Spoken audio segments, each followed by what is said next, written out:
From calorie count to portion sizes, we wanted to find out all the differences between Lay's and Walker's in the US and the UK. This is Food Wars. We'll start with a quick note to explain the different names. Walker's used to be its own company and was the most popular crisp brand in the UK. Frito-Lay actually acquired Walker's in 1989, but they decided to still use the brand name in the UK, so all that brand loyalty didn't go to waste. In the UK, Walker's crisps come in 5 portion sizes: a multi-pack 25-gram bag, a 32.5-gram bag, a 45-gram bag, a 65-gram bag, and a 175-gram sharing bag. The smallest that's in the multi-pack bag is 28 grams. Then we move up to a 78-gram bag, a 226-gram bag, and then our party-size bag, 368 grams. That means our biggest bag is 110% larger than the biggest bag in the UK. A few other things to note. In the UK, if you get a flavoured bag, it's the same weight as the ready salted version. Whereas in the US, our flavored bags weigh less than the original flavored bags. Take this bag of salt and vinegar chips. It weighs 7.75 ounces compared to the classic regular salted 8-ounce bag. Back in 2014, PepsiCo claimed the reason there is a slightly higher price per ounce for flavor chips is the added seasoning. Okay, before we continue, they're telling us weighs less, costs more because we're adding more seasoning. Right, guys? Well, I got a question for you, PepsiCo. Ugh. What does it say there? It says lightly salted. So I understand it says less salt than these guys? Huh. Closer inspection, right there, 7 3/4 ounces. Not the full 8. If there's less seasoning and salt in here, why is it a smaller ounce and a higher price? They're stealing my salt. Salt, literally the cheapest thing on the planet. We have a whole ocean full of it, and yet they're still skimping on it. Your move, PepsiCo. This 28-gram bag of chips supposedly has 15 chips in it, according to Lay's website. Well, they lied about the salt. What else are they lying about? I'm going to count the crisps in this 25-gram bag for comparison. These chips are demolished. I feel that's more than 15. This is what we call the stoner math section of Food Wars. We do the math so you stoners don't have to. Alright, so 1. Yeah. There's a whole one. Little peephole. Absolute Frankenstein of a crisp, this. Arguably not one put together chip in here. Okay, that's a chip, right? So the issue there is that the crisps are all vastly different sizes. Like this one, just one crisp, but it's tiny, whereas this one, also one crisp, but way bigger. And we've ended up with 22. Of all the arbitrary things we do on this show, this has to be the most arbitrary. Wow, look at that, everyone. They gave me an extra chip. 16 instead of 15. The last thing we wanted to check was how much air you're getting in your bags. Walkers in the UK are kind of notorious for seemingly underfilling the bags. We're going to find the volume of the bag and then the volume of the crisps inside to find out just how much wasted space there is. What I need to do is carefully open a bag, just enough to let the air out, and then I'm going to try and powder these, like just crush them as far as I can, and then measure the volume of the powder in this thing. First I gotta crumble it up. Crushing bags with Harry. Oh, this is like, yeah. It's quite therapeutic. Feels like I'm giving a massage. Just like the world's worst massage.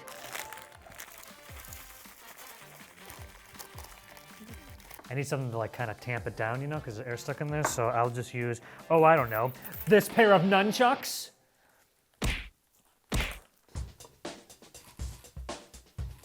Oh, yeah.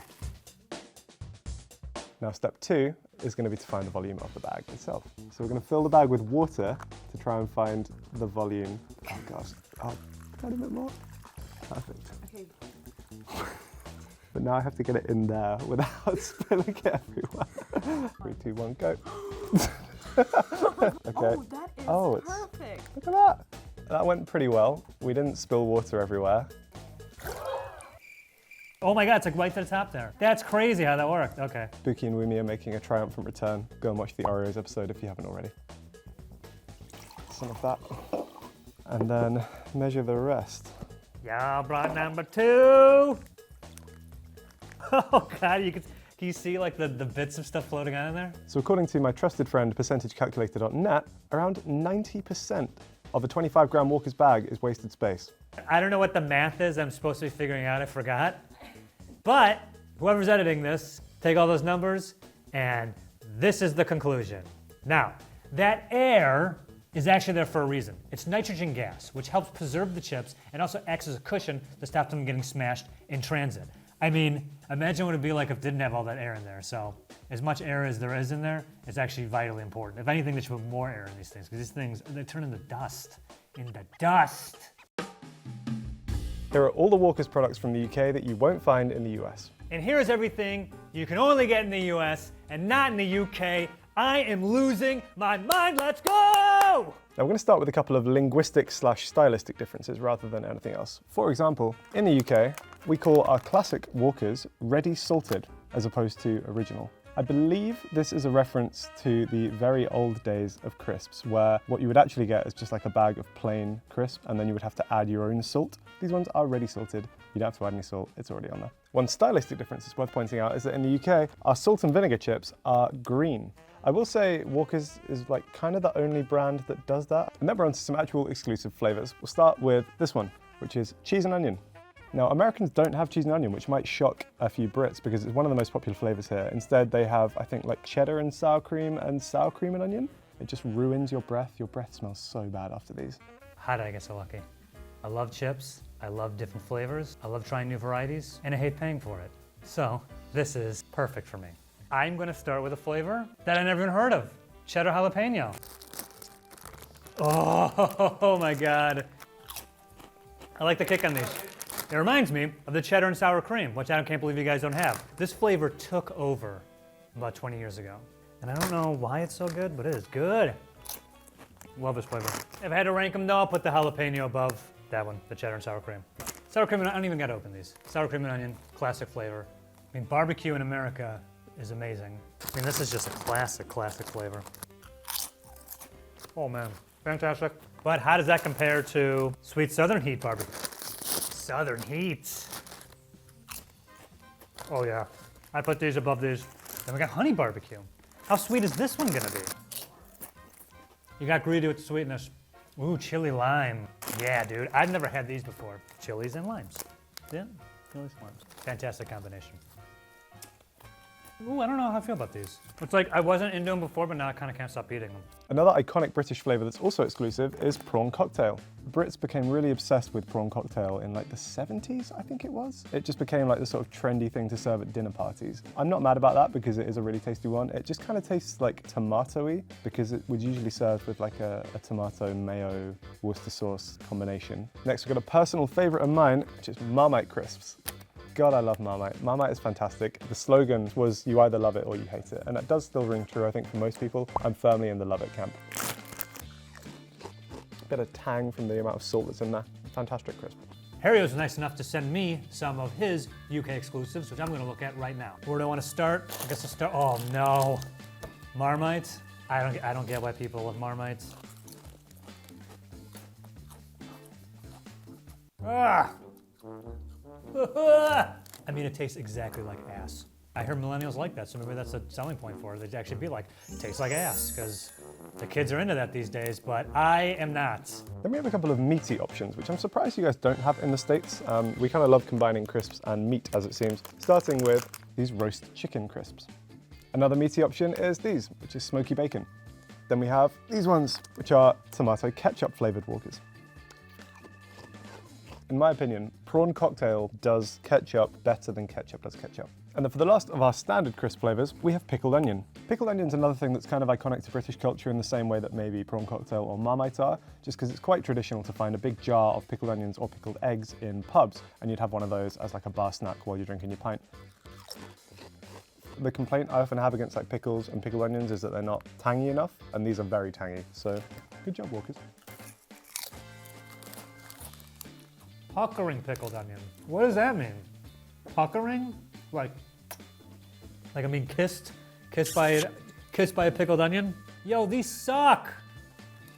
Hey Joe, can I try some of those? Hey Harry, try some of these great American flavors. Ah! Thank you. Let's start with the lemon. That's what I got in my hand. Ooh, those are lemony. Woo! I don't think I've ever had a citrus crisp before. That is not something that we have in the UK. Those are good. I gotta say, love these chips. Yeah, They score a bag of these. Chesapeake Bay Crab Seasoning Lay's. Uh-oh. Yeah, no, these are bad. Put these at the bottom. These are at my 7-Eleven. Tomato and chili flavored chips, which sounds amazing. I'm gonna pronounce this wrong. Sabritas, adobada, Hencho in Mexico. Oh yeah, dude. Not that spicy. They remind me kind of like a little bit like Takis. Look how red this is. Don't you think that'd be super spicy? I like that. These chip brands, they're all going after each other's throats. It is really just like guerrilla warfare. You guys don't understand what's going on in our grocery stores in this country. This is an uneasy mafia alliance in Chip City. No. Because when it's thin like these, it brings out the flavor more, if that makes sense. It's like too strong. It turns out if you put Doritos Cool Ranch seasoning on anything, it'll taste good. Dill pickle. So I hate pickles. Ooh. Oh, I hate them. Put these at the bottom of every list. I don't know what the Flamin' Hot dill pickle chips taste like, but the regular dill pickle chips are absolutely disgusting. These sound phenomenal. Flamin' Hot dill pickle flavored crisps. Match made in heaven for me. You get the heat, you get that little bit of tang to kind of like cut through it. If I could take one of these four and have them in the UK permanently, these ones. One thing Walkers utilise a lot in the UK are like promotional flavours. So currently what they've got going on is one where they've partnered with 4 different restaurants from around the UK to showcase some different cuisines. So that means that we now have fish and chip flavoured Walkers, Madras curry flavoured Walkers, Thai green curry flavoured Walkers, and chicken burrito Walkers. At one point they made a Cajun squirrel flavour. I'm not making that up. This one looks really good. Thai green curry. Think I'm gonna like this. Yuck. Yuck. Rank them down. Fish and chips. Okay, I like fish and chips. Hang on. It smells like cat food. Now I can't stop thinking about dry cat food. All right, I like fish and chips.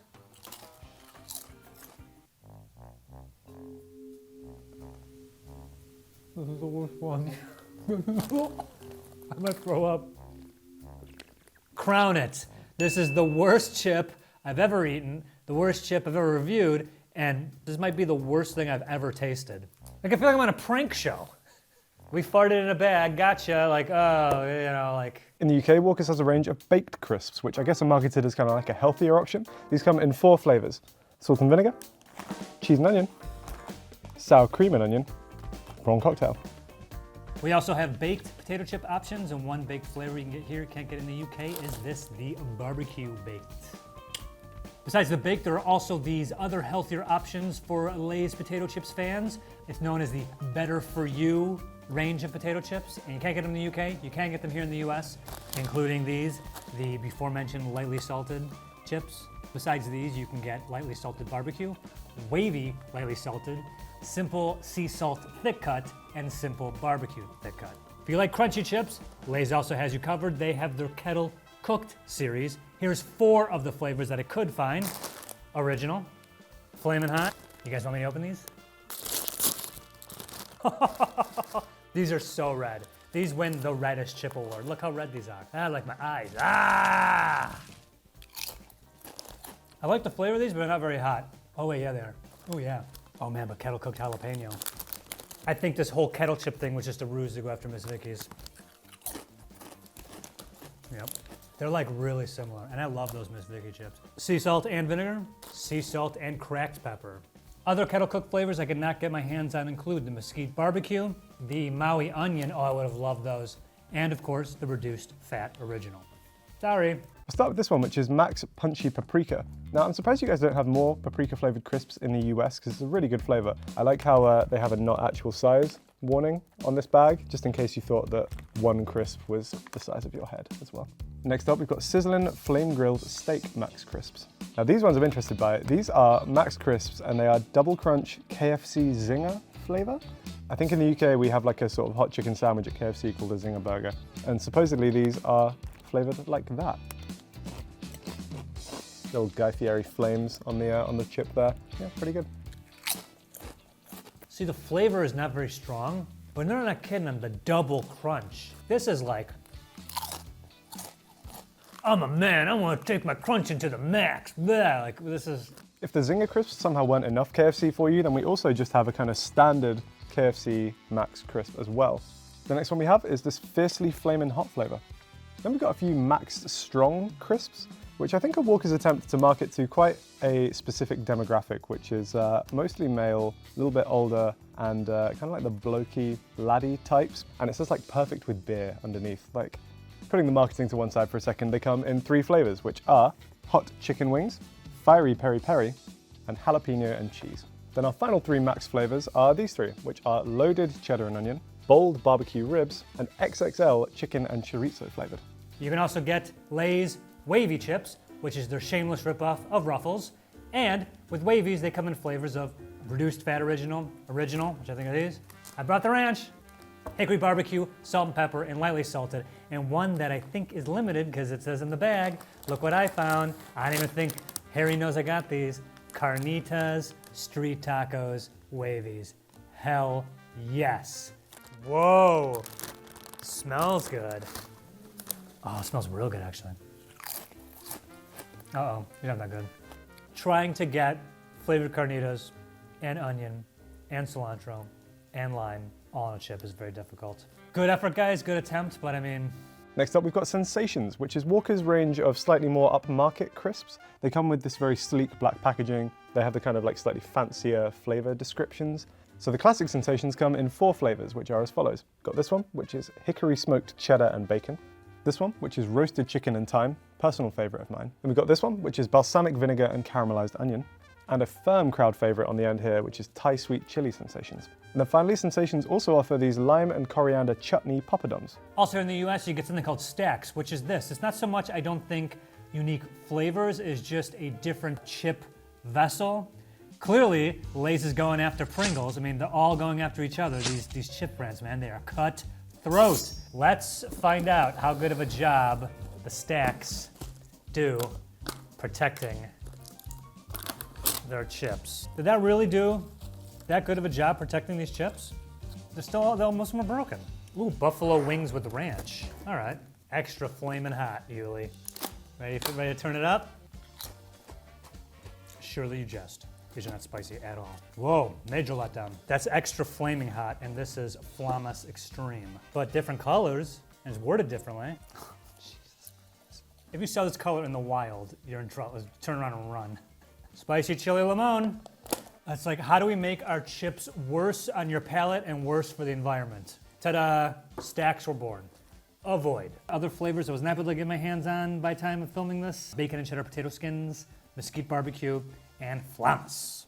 Poppables, which is them going after Doritos 3D, and Doritos 3D, which is Doritos going after Bugles. They got 4 flavors. I got all 4. I can't believe it. Those flavors are sea salt and vinegar. Yo, what's up, Salty? Honey barbecue, white cheddar. I don't want to try these at all, but I feel like I should. What is this? It's like a little chip pie. What is the point of this? I don't like Poppables. Ugh. We do have Stacks in the UK, but they're marketed under the Doritos brand name rather than the Walker's brand name. We also used to have Poppables, but it seems like they've recently been discontinued. That said, we do have a bunch of other exclusive snacks marketed under the Walker's brand name. We'll start with Wotsits, which I think are like our equivalent of Cheetos. We used to be able to get Cheetos in the UK, but then they got taken off the shelves. Basically what we have are these like baked, cheesy puff snacks. The standard flavor is cheese, which is this blue one here, but they also come in the form of Flamin' Hot. And you can get both flavors either as a small version or as a giant version. Next up, we've got Monster Munch, which are these kind of like puffed corn maze snacks in the shape of a monster claw. And you can get them flavored with either pickled onion, roast beef, or in Flamin' Hot, which unfortunately I couldn't find today. Just like Wotsits, you can get them as the regular size or as the giant size. Next up, we've got Quavers. These are like kind of like a thin, puffed, curly snack, and they usually come flavored with cheese, but are also available as salt and vinegar or as prawn cocktail versions. And then finally, we have Squares. Squares are these like very thin, as you can imagine, square-shaped crisps, very crunchy, usually quite flavorful. I quite like those. And they come in salt and vinegar, cheese and onion, already salted. Lay's also makes dips. Creamy jalapeno, smooth ranch dip, and of course, French onion. Yuli says cheddar and sour cream. Yeah, that's really good. We also have a couple more crisp options sold under the Walker's brand name in the UK, which unfortunately we couldn't get today. These include French fries, Bugles, and mix-ups. Are there any questionable ingredients to look out for in your Lay's and Walker's chips? As far as the basic salted version of Lay's chips go, we're fine. Both in the US and the UK, they're simply made up of potatoes, vegetable oil, and salt. But when you venture into other flavors, things can get a little more interesting. For example, in the UK, several of our flavors contain potassium chloride. In normal doses, this is a perfectly safe, low-sodium alternative to salt. However, it's also one of the 3 ingredients used in the 3-drug cocktail for lethal injections. Enough potassium chloride in your system will lead to an irregular heartbeat and a cardiac arrest. We don't have that in our USA Lay's, but we do have caramel color in our barbecue and honey barbecue chips. Caramel color. It is a widely used food coloring, and it's also a controversial one. Certain types of caramel color can contain a byproduct called 4-ME uppercase I. That's not an L. Studies show that it caused cancer in rats and mice, leading to campaigns in support from banning it in foods. Makes sense. The FDA stopped short of banning it, claiming that humans don't come close to levels of exposure that cause the rats' tumors. Sounds like a challenge. But that didn't stop the state of California adding it to its Proposition 65 list of chemicals, quote, known to the state of California to cause cancer or reproductive toxicity, end quote. Another fun thing to note is that our smoky bacon and roast chicken crisps are actually both suitable for vegetarians. The flavoring is just made up of other things and doesn't include any meat extracts. Which country has the least healthy crisps? Let's compare the classic first. A 28-gram bag of classic Lay's in the US contains 160 calories. If we scale up the UK's 25-gram bag to account for that extra 3 grams, 28 grams of UK ready salted would contain 147 calories. So per gram, the UK's crisps are healthier in every metric. Okay, fine, but what about the least healthy chip in each country? Over here, a lot of them are tied at 160 calories per 28-gram bag. But we did find that of the 160 calorie chips, the highest fat content are in the cheddar and sour cream, obviously the smaller bags. That makes them the least healthy. The least healthy crisps in the UK are the strong hot chicken wings Max crisps. 28 grams of these would contain. Honestly, my main takeaway from this is that crisps might not be as unhealthy as I thought they were. You could eat like 10 multi-pack bags of the ready salted, and the only daily limit you would have exceeded would be your fat intake. Yes, Harry, I believe that's called death by deliciousness. I live by the motto, live fast, die fat, and leave a salty corpse. It's actually my LinkedIn headline. From calorie count to portion sizes, we wanted to find out all the differences between Coca-Cola in the UK and the US. This is Food Wars.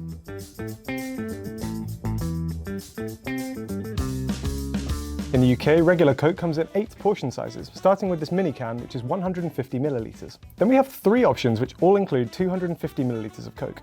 Then we have our standard can, which is 330 millilitres. Our standard plastic bottle is 500 millilitres. From there, we move up to this bottle, which is 1 litre, 1.25 litres, 1.5 litres, and 2.25 litres. It's worth noting that these ones are only stocked by a limited number of shops, including Iceland, the supermarket chain, not the country. And in the US, our classic Coke comes in these sizes. The mini can, which is 7.5 ounces, then this mini bottle, which is 8 ounces. Then we jump up to the standard 12-ounce can that also comes in a little 12-ounce bottle.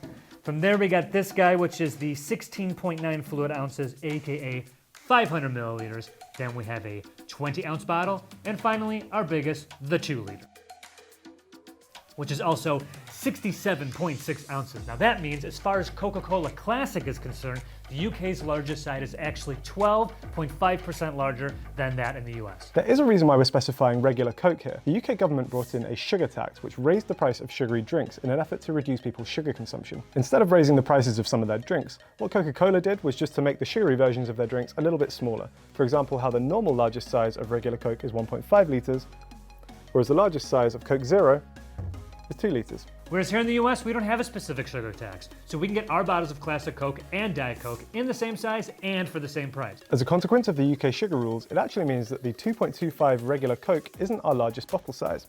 That crown goes to this, the 3-litre Diet Coke bottle. Now this absolute unit is 50% larger than the biggest bottle in America. If you're doing like a party, maybe, if you're buying that for yourself, like you've got a problem. I'm sorry. That is ridiculously huge and really hilarious. Now I want to point out that on Walmart.com, they have this 3-liter bottle of Diet Coke on it, but it's not available anywhere.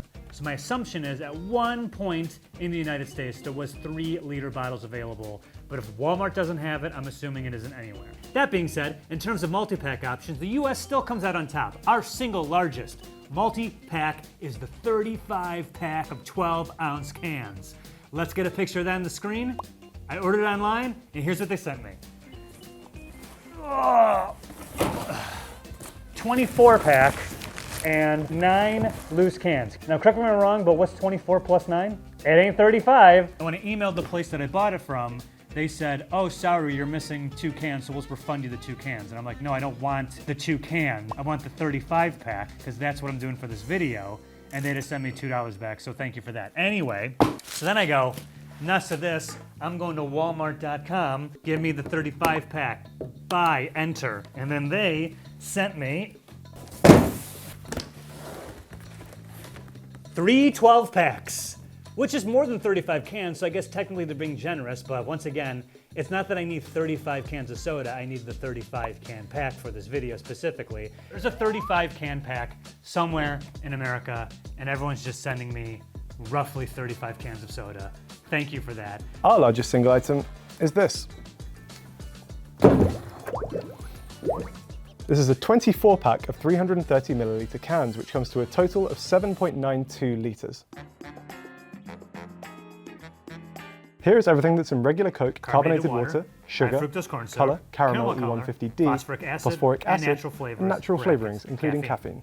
Now, obviously we don't get a full ingredients list because the recipe of Coca-Cola is a closely guarded secret. At the World of Coca-Cola in Atlanta, there's reportedly a vault which contains the secret formula written down on a piece of paper. Who cares if the recipe gets loose? Coca-Cola, no one's gonna edge you out. Pepsi can't beat you. Who cares? I mean, how do you even make cola? You can probably just go into the factory and eyeball it and figure it out. It's not super famous because you don't know how to make it. It's super famous because they edged everybody out. You won. I don't care. Do you want the recipe? I couldn't care less. So what do we know about the recipe?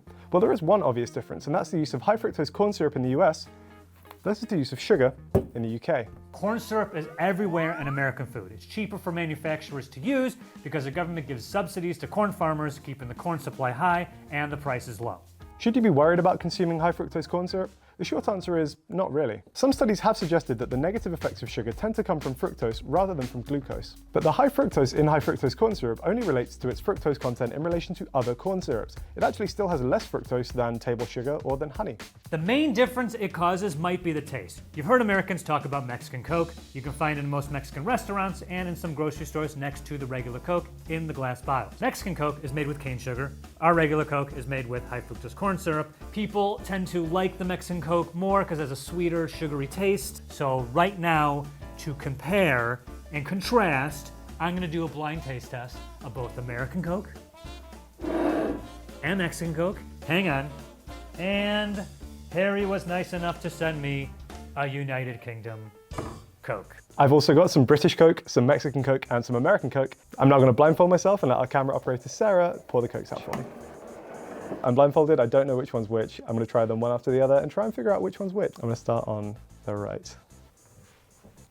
See, it could just be mind games, but that doesn't taste like exactly what I'm used to. Number 2. Ooh, okay. That one tastes pretty good. Number 3. These two taste pretty similar. This one tastes a bit weird for some reason. I'm gonna guess that this one is American. On the right. I was expecting more of a difference, I'll be honest. I'll go with British in the middle, Mexican on my left. Put them in front of me and then I'll unblindfold myself. Wow, okay, that was Mexican Coke. I was right about British. I just got Mexican and American Coke mixed up. Wow, okay. A lot of people have really hyped up Mexican Coke to me, and I honestly, that was my least favorite of the 3.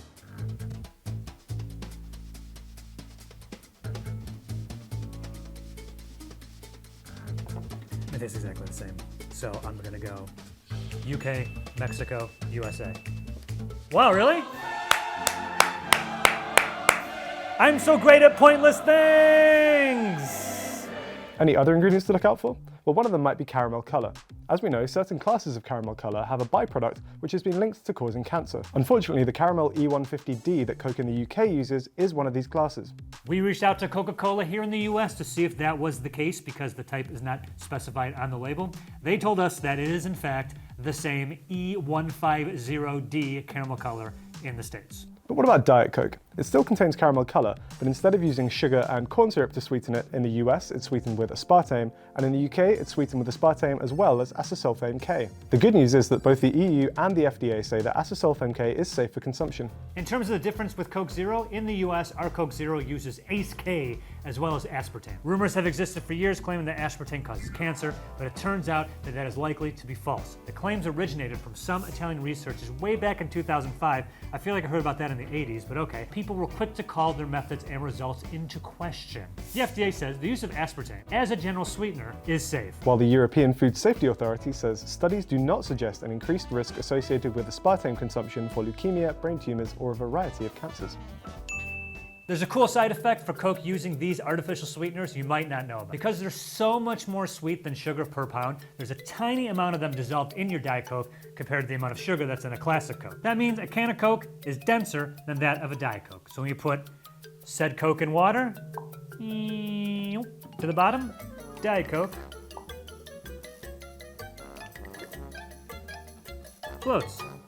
One other rumour we felt compelled to address was the role of cocaine in Coca-Cola. This dates right back to the 1800s when the drink was invented. Coca-Cola's official stance on this is that there's never been cocaine in any of its products. What it does seem to contain, however, is coca extract. Coca is the plant from which cocaine is extracted. Fluid extract of coca was one of the ingredients in a list This American Life discovered, which was reportedly a recipe for an early version of Coca-Cola. And it seems like they're still using it. In 1988, a Coca-Cola spokesperson said, "Ingredients from the coca leaf are used, but there is no cocaine in it, and it all is being tightly overseen by regulatory authorities." What's fun is that Coca-Cola got a specific exemption from the United Nations in order to keep using coca extract as an ingredient, specifically Article 27 of the Single Convention on Narcotic Drugs of 1961. There's only one facility in the U.S. licensed to import and process coca leaves through a special deal with the DEA. It is owned by the Stepan Company and is in Maywood, New Jersey. According to the Peruvian officials, they buy around 100 metric tons of dried Peruvian cocoa leaves each year. They reportedly process them and decocanize them, taking all of the cocaine out of them. The cocaine is sold to hospitals for use as an anesthetic, and the cocaine-free extract is then sent to Coca-Cola for use in their products. Coca-Cola's official line on the subject is, quote, "Coca-Cola does not contain cocaine or any other harmful substances, and cocaine has never been an added ingredient in Coca-Cola," end quote.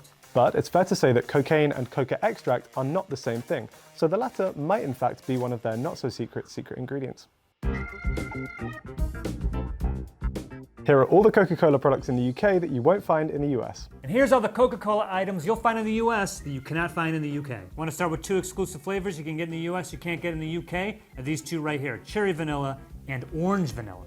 Cherry vanilla seems pretty standard. I think I've had this a bunch of times. It's great. It's refreshing. I enjoy it.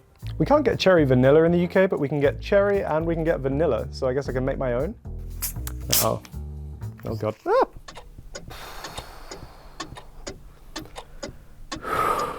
Panic over. The smart thing to do would be to mix these in a glass, but I'm not a smart man. Pretty good. The only exclusive Coke flavour we can currently get The only exclusive Coke flavour we can currently get in the UK is this one, which is Diet Coke Sublime Lime. As the name suggests, it's just Diet Coke flavoured with lime. Next up, caffeine-free Coca-Cola, not to be confused with caffeine-free Diet Coke, which is what you guys have over there in the UK. Apparently that's your only caffeine-free option? For shame. This one is delicious. It actually tastes just like Coke. It's perfect for after 2 p.m. when you want to keep drinking soda, like me. But if you like caffeine and you want a little bit of a boost, Coke Energy, I believe, is available in both countries, but one exclusive Coke Energy flavor you can't get in the UK is this, the Coke Energy Zero Sugar. The Coke Energy drinks are being phased out. I can't imagine why. I think they're actually really good. In fact, I went ahead and got the other ones, regular. I don't really like zero sugar, but I do like just regular. Oh yeah, I'm into that. Yeah, thank you. It's good. I mean, like, energy meter's going up, Yuli. Going up. Ugh. If you're like me and you love soda and coffee, Coke in the US has you covered with these. You got caramel, vanilla, vanilla no sugar, dark blend, and dark blend 0 sugar. Oh my God, I sincerely love these so much. 0 sugar can go there. Which one do I want? It's the spot, the I want to jack my caffeine levels to the roof spot. Dude, Coke and coffee is good together. Has anyone had 2 of these at the same time? I don't think they have. They don't mix very well, but individually they're great. Uh-oh.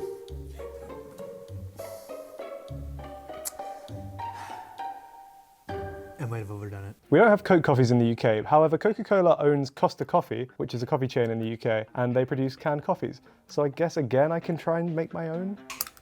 So the issue here is they do Americanos, but I got latte instead. See how well milk combines with Coke, I guess? Yeah,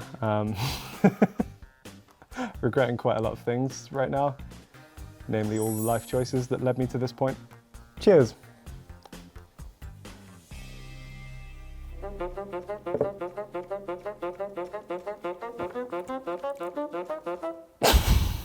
Nope. Not even a little bit. No, don't do that. No one else do that, please God. Oh, just like really watery, fizzy coffee that is kind of sweet and, oh, no, bad. The final exclusive range in the UK is this, Coca-Cola Signature Mixers. Coca-Cola work with bartenders to design special Cokes with different flavors, which are designed to be used in cocktails. These come with smoky notes, spicy notes, herbal notes, and woody notes. Tag yourself, I am spicy notes. Cool. My stomach is making some weird noises after drinking that. No one else do that, please God. Oh. Apparently these are designed to be enjoyed with premium dark spirits. Now I know nothing about mixology, but thankfully a bartender friend from Australia came through with a recipe. So now I'm going to use the Smoky Notes Coca-Cola to put a Food Wars twist on a Jack's Godfather highball. Cocktail time. Slight hiccup, don't have a bottle opener. God. This is either going to work or I'm going to break my keys and be locked out of my house.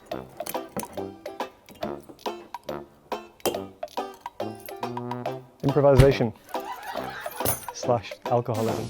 Ooh, it does smell quite smoky. Harry was kind enough to send me this, so now I have one as well. It just says, pour ingredients into an ice-filled glass. Formally apologize to any actual bartenders who are watching this while I butcher your profession. 30 milliliters of Tennessee whiskey we have, and then 20 milliliters of Disaronno. A delightful smoky Coke. Nicely mixed together.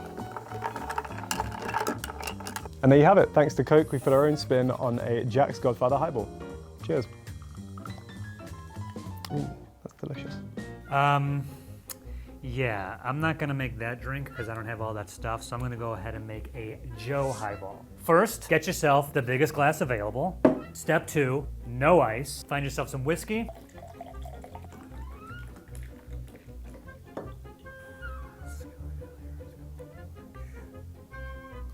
Okay.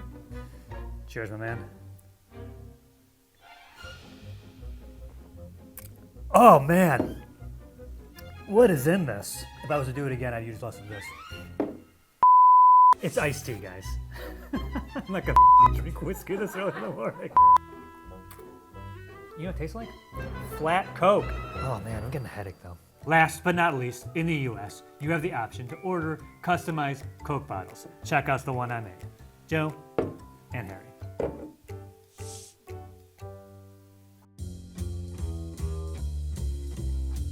Here's everything that's in a 500 milliliter bottle of Coca-Cola in the UK. And here's everything in that same bottle of classic Coke in the US. That means that the UK's version actually has slightly more calories in it than the US. But we have more sugar. And for some reason, our Coke has a little bit of sodium, while the UK seems to have none. Obviously, the main thing to look out for here is the sugar. 500 milliliters in both the US and the UK contains over 100% of your daily allowance. 53 grams of sugar. It does put it in perspective, doesn't it? You never see it laid out like that, but that is how much sugar is in Coke. And I drink a lot of Coke. That's concerning. It's also worth noting that both countries put the same amount of caffeine in their Coke. For reference, the average cup of filter coffee contains about 96 milligrams of caffeine, so that's exactly double the amount in this bottle of Coke. Interestingly, Diet Coke is actually more caffeinated than regular Coke. There's 63 milligrams in this bottle, which is a 30% increase. And it makes sense, because our Coke with coffee contains 69 milligrams of caffeine per 12 fluid ounces. If you do the math to find out the figure per ounce, it's double the caffeine of a regular Coke. But the real caffeine king is my boy, Coke Energy. Hang on. Whether you get the classic or the cherry, a 12-ounce can contains 114 milligrams of caffeine, which is triple the caffeine content of a regular Coke per ounce. Yo, don't I know it? From exclusive items to portion sizes, we want to find out all the differences between KFC in India and the US. This is Food Wars. Here in India, we have two types of chicken sandwiches, a crisper and a zinger. In the US, we have two chicken sandwich options. The Chicken Little, because it's little, and of course, the Kentucky Fried Chicken chicken sandwich, the classic. Now let's weigh them to see how much they weigh. Obviously. Ugh. This thing has not been cleaned in a very long time. All right, first up, the chicken crisper. Our Chicken Little in the US weighs. Next up, the chicken zinger. 240 grams for the classic chicken sandwich. This thing is a work of art. All right, on to chicken popcorn. Here in India, we have it in three sizes: regular, medium, and large. We're gonna weigh our large popcorn to see how much we get.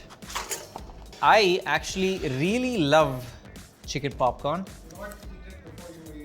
I have an idea. We should weigh one popcorn chicken and add that back to the total. My bad. They should serve this in movie theaters. I don't want regular popcorn anymore. I love that they sprinkle in a bunch of sesame seeds and it adds a nice crunch to it.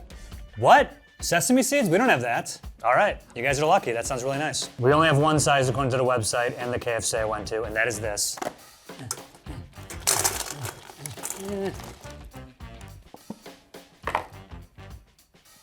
How accurate these measurements need to be, really. Oh, it's so good!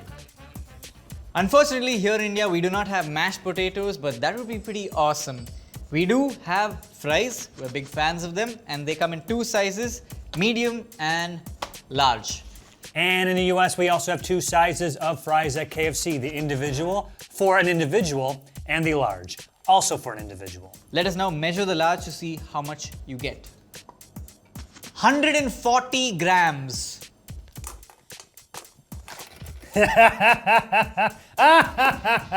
That's never not funny. That's the third time that's happened, and it's always funny.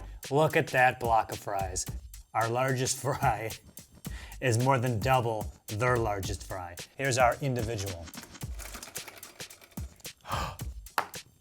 150. Our smallest is bigger than their largest. In KFC India, we can get our chicken in 6 portion sizes. Number 1, the single piece. 2 piece, they like to give you 1 breast piece and 1 leg piece. 4 piece, leg piece to top it all off. The leg piece on top, as they say. Like cherry on top? Nope. Okay. Now we move on to buckets. We have 4 sizes. The first one is a 5-piece bucket that comes with only leg pieces and also does not come in a bucket for some reason.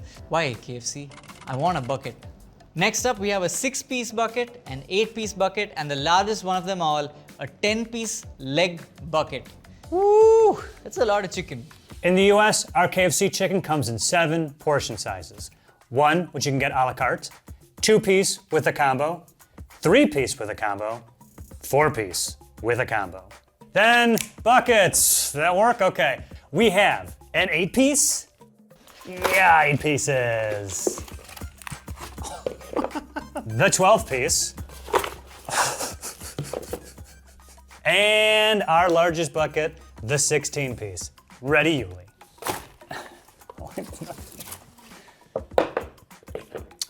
You get the idea.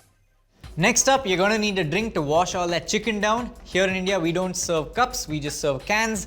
We have Pepsi, 7 Up, Mirinda, which is an orange soda, Red Bull, and a Pepsi PET bottle. However, these will vary from store to store. In some places, they might not serve plastic, and in some places, you might not get these drinks, you might get something else. They also serve something called a Virgin Mojito Crusher, which they don't deliver, unfortunately. But here's an image of it. Refreshing. American drinks come in these following sizes: the regular, which is 20 ounces, and the large, which is 30 ounces. And hey, you don't have there.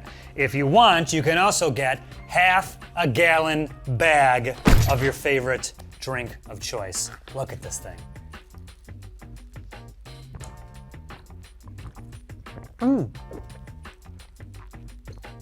It's convenient.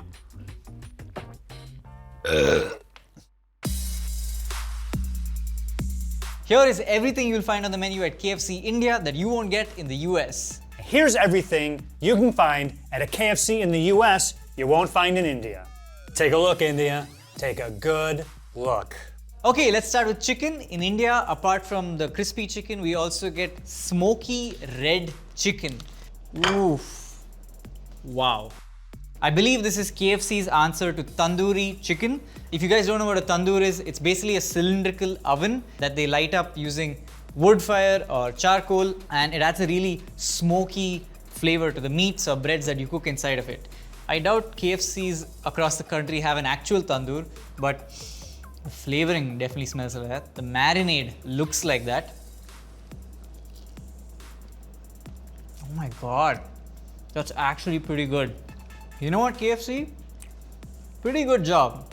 You have to remember, KFC is competing with a lot of Mughlai restaurants across every Indian city.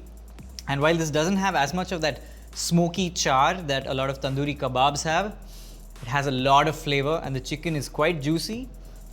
Good job. It's super spicy though, so if you're somebody who can't handle spice, go a little easy on this one. When an Indian says something spicy, it's spicy. I believe you, man. I believe you. That looks incredible. We unfortunately don't really have anything too spicy on the menu for the chicken on the bone options. Really the only thing that we have here that apparently you guys don't have is something that is like what I associate Kentucky Fried Chicken with is extra crispy. I don't know exactly what makes it extra crispy, but it is, as you can imagine, crispier than the regular chicken. Extra crispy to me is far superior to the regular way they cook chicken. I think it should be the other way around. Like this should be the regular and the other one should be like half crispy. You know what I mean? This is way better. All right, let's move on to chicken sandwiches. Here in India, we don't have an American chicken sandwich, but we have a zinger and a smaller sandwich called a crisper. Cute. The crisper looks like it wants to grow up and be a zinger someday. They also come in two variants, a spicy crisper and a tandoori zinger. Let's taste all of them. Oh, that's pretty yum. They've used a different kind of mayonnaise here. It has a bit of sweetness to it and a spicy kick at the end. And now for the legendary zinger. Back in the day, there were only two fast food chains here in India. It was McDonald's and KFC. And while McDonald's had more affordable burger options, the KFC zinger was so delicious. It was always a treat to eat. And it still is. I love that they use a whole boneless piece of proper chicken in there. Delicious mayo. It's so delicious. Okay, now let's try the spicy variants. This is the spicy crisper. Look at this sauce. It's almost blood red. I'm excited. Oh my god. The sauce almost has a Szechuan taste to it. Next up, the zinger, but tandoori. I love the fullness of the chicken that comes in these burgers versus, like a minced chicken patty in other restaurants. There's so much bite to it. It's so juicy, tender. That all sounds amazing. Stop, you're going too fast. I have to say those sandwiches look delicious and I am jealous. One sandwich you can get here in the US, can't get in India, is this little guy, the Chicken Little. Looks to be like a chicken tender in between these tiny little buns, pickles. Goodbye. Could probably get like 5 of those. Slightly different from what you have in India, so I'm gonna use it as an excuse to show it off yet again. Our crispy chicken sandwich, this thing, the original, the bad boy. also with pickles. Hang on. Get off of my sandwich. But it has this really creamy mayo sauce on it. The bun, I love this. Yeah. Other chicken stuff we got here, you ain't got. What are you getting, Loopy? Start over here, Nashville hot tender chicken. Here, this I think is the spiciest thing you're getting at the KFC menu. And I'm gonna be straight up, I've had these before, these are pretty good. And they're really crispy, Yuli. Wanna hear that crisp again? Not sure if it's made it over to India yet. It is called a chicken pot pie. Now, it's a pie, but instead of there being, fruit or any of the sweet stuff you like, they fill a pie with chicken and what do you think else is in here? Corn, gravy, peas maybe, I have no idea. I'm not gonna rip this thing open. This thing has got some weight to it. This is a meal right here. This is not a side. I don't know where it is in the menu, but whew. This right here, the KFC famous bowl. And it is famous, let me tell you. Nikhil, if you're wondering what this is, someone at KFC was like, how can we put everything into one bowl? And this thing was born. It is mashed potatoes, corn, the popcorn chicken, cheese, and gravy. All in a convenient bowl for you to eat while you're driving. It generally does nothing for the flavor. It's exactly what I would think this would taste like. It's just a bunch of this stuff in one bowl. Yes, in India, you can get wings at the KFC. But at our KFC in the US, you can get your wings sauced. And we have 3 different sauces. Honey barbecue, buffalo, Nashville hot. Honey barbecue, thumbs down. This buffalo is a lot more orange than I recall buffalo being. I cannot quite place my finger on why suddenly my stomach is killing me. Do you see inside there? Okay.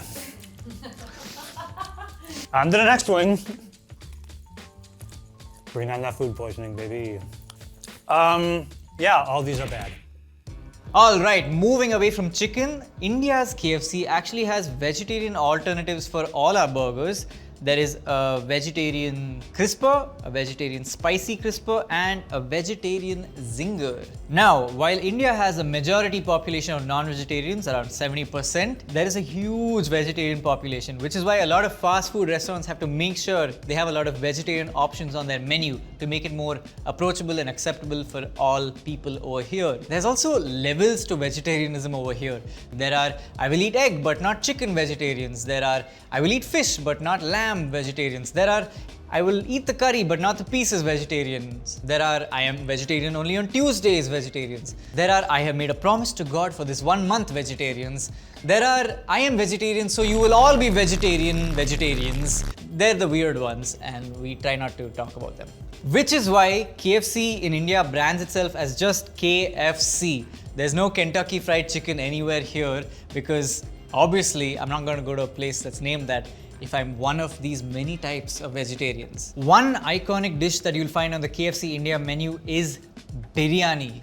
And so KFC India has taken a very bold decision to launch their own biryanis. If you don't know what biryani is, you are living under a gigantic boulder, my friend.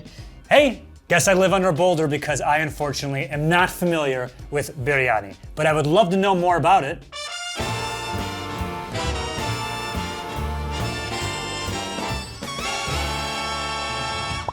Hello, I am Christelle Pereira and I am a cook and a baker, and you may know me as a finalist from the Great British Bake Off.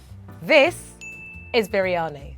Now, biryani is a typical rice dish you find in South Asia, and the way you make it is in layers. My dad is a biryani master at home, and the way he makes it is with cooked rice, cooked potatoes, some fried onions, and a curry. We like to go for a mutton biryani, but you can get chicken or fish, and in this case, vegetarian biryani. We absolutely love it, and we always eat it as a family unit with a lovely pot of cooling raita on the side, which is a lovely cooling yogurt dish, which goes really well with the spicy biryani. And it's basically our equivalent of a Sunday roast because you have it in a big pot and you all take scoops, and I actually don't think I've ever eaten biryani by myself for one person. Now, we have to talk about this KFC biryani because for me, biryani, it's a home dish. You make it in a home kitchen, it's cooked by a family member and it's cooked with love. My first impression, a KFC biryani, those two words just don't go together for me. Just to give you guys context of what it's like to be Indian and eat a biryani at KFC, it's like being Italian and eating a pasta at Domino's. Got it. Thank you. Continue. They come in 4 flavors. Number 1, classic chicken, nice and crispy. Number 2, popcorn chicken. Number 3, the spicy red chicken that I really enjoyed. And number 4, the veg patty, which it's so tempting to just push that to the side because veg biryani is already just a concept that we're not a fan of over here. But just for now, you can stay here. Okay, I'm gonna begin with the popcorn chicken biryani, which is just so blasphemous to begin with.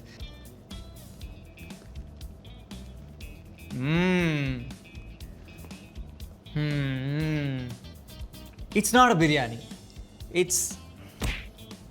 I'm so upset right now. This one, the spicy red chicken, has a bit of that tandoori vibe to it. They've really tried to overcompensate with the spices. There's a lot of clove flavor just to convince you you're eating a biryani. So go easy on that curry. I could eat this. Like if I was hungry, not a biryani though. That biryani looks real depressing. I am sorry. But we do have these exclusive side dishes, which are mashed potatoes. I can't believe you guys don't have mashed potatoes. It feels like this is like flagship stuff here. Macaroni and cheese, biscuits, again, no biscuits, coleslaw, this giant dish of just gravy, and of course, sweet corn. New country, new sauces, y'all know what that means. Sauce talk. First one, the KFC sauce. Why this isn't at every KFC internationally, I have no idea. Gotta love that sauce right there. And it's like ketchup and mayo, but it's really good. Honey barbecue. I know what that tastes like. Honey mustard. That's not your thing? Honey. And of course you got classic ranch. Not much of a ranch aficionado, but theirs is just okay. And I forgot about their hot sauce, Yuli. Phillies face the Mariners at 6:40 p.m. India does not have too many exclusive dips. In fact, we just have a veg eggless mayonnaise and a tandoori masala mayonnaise. It's time to taste. I'm using the same hand because here in India, we don't eat with our left hand. If you're wondering why, commenters, you let them know. Why don't Indians eat with their left hand?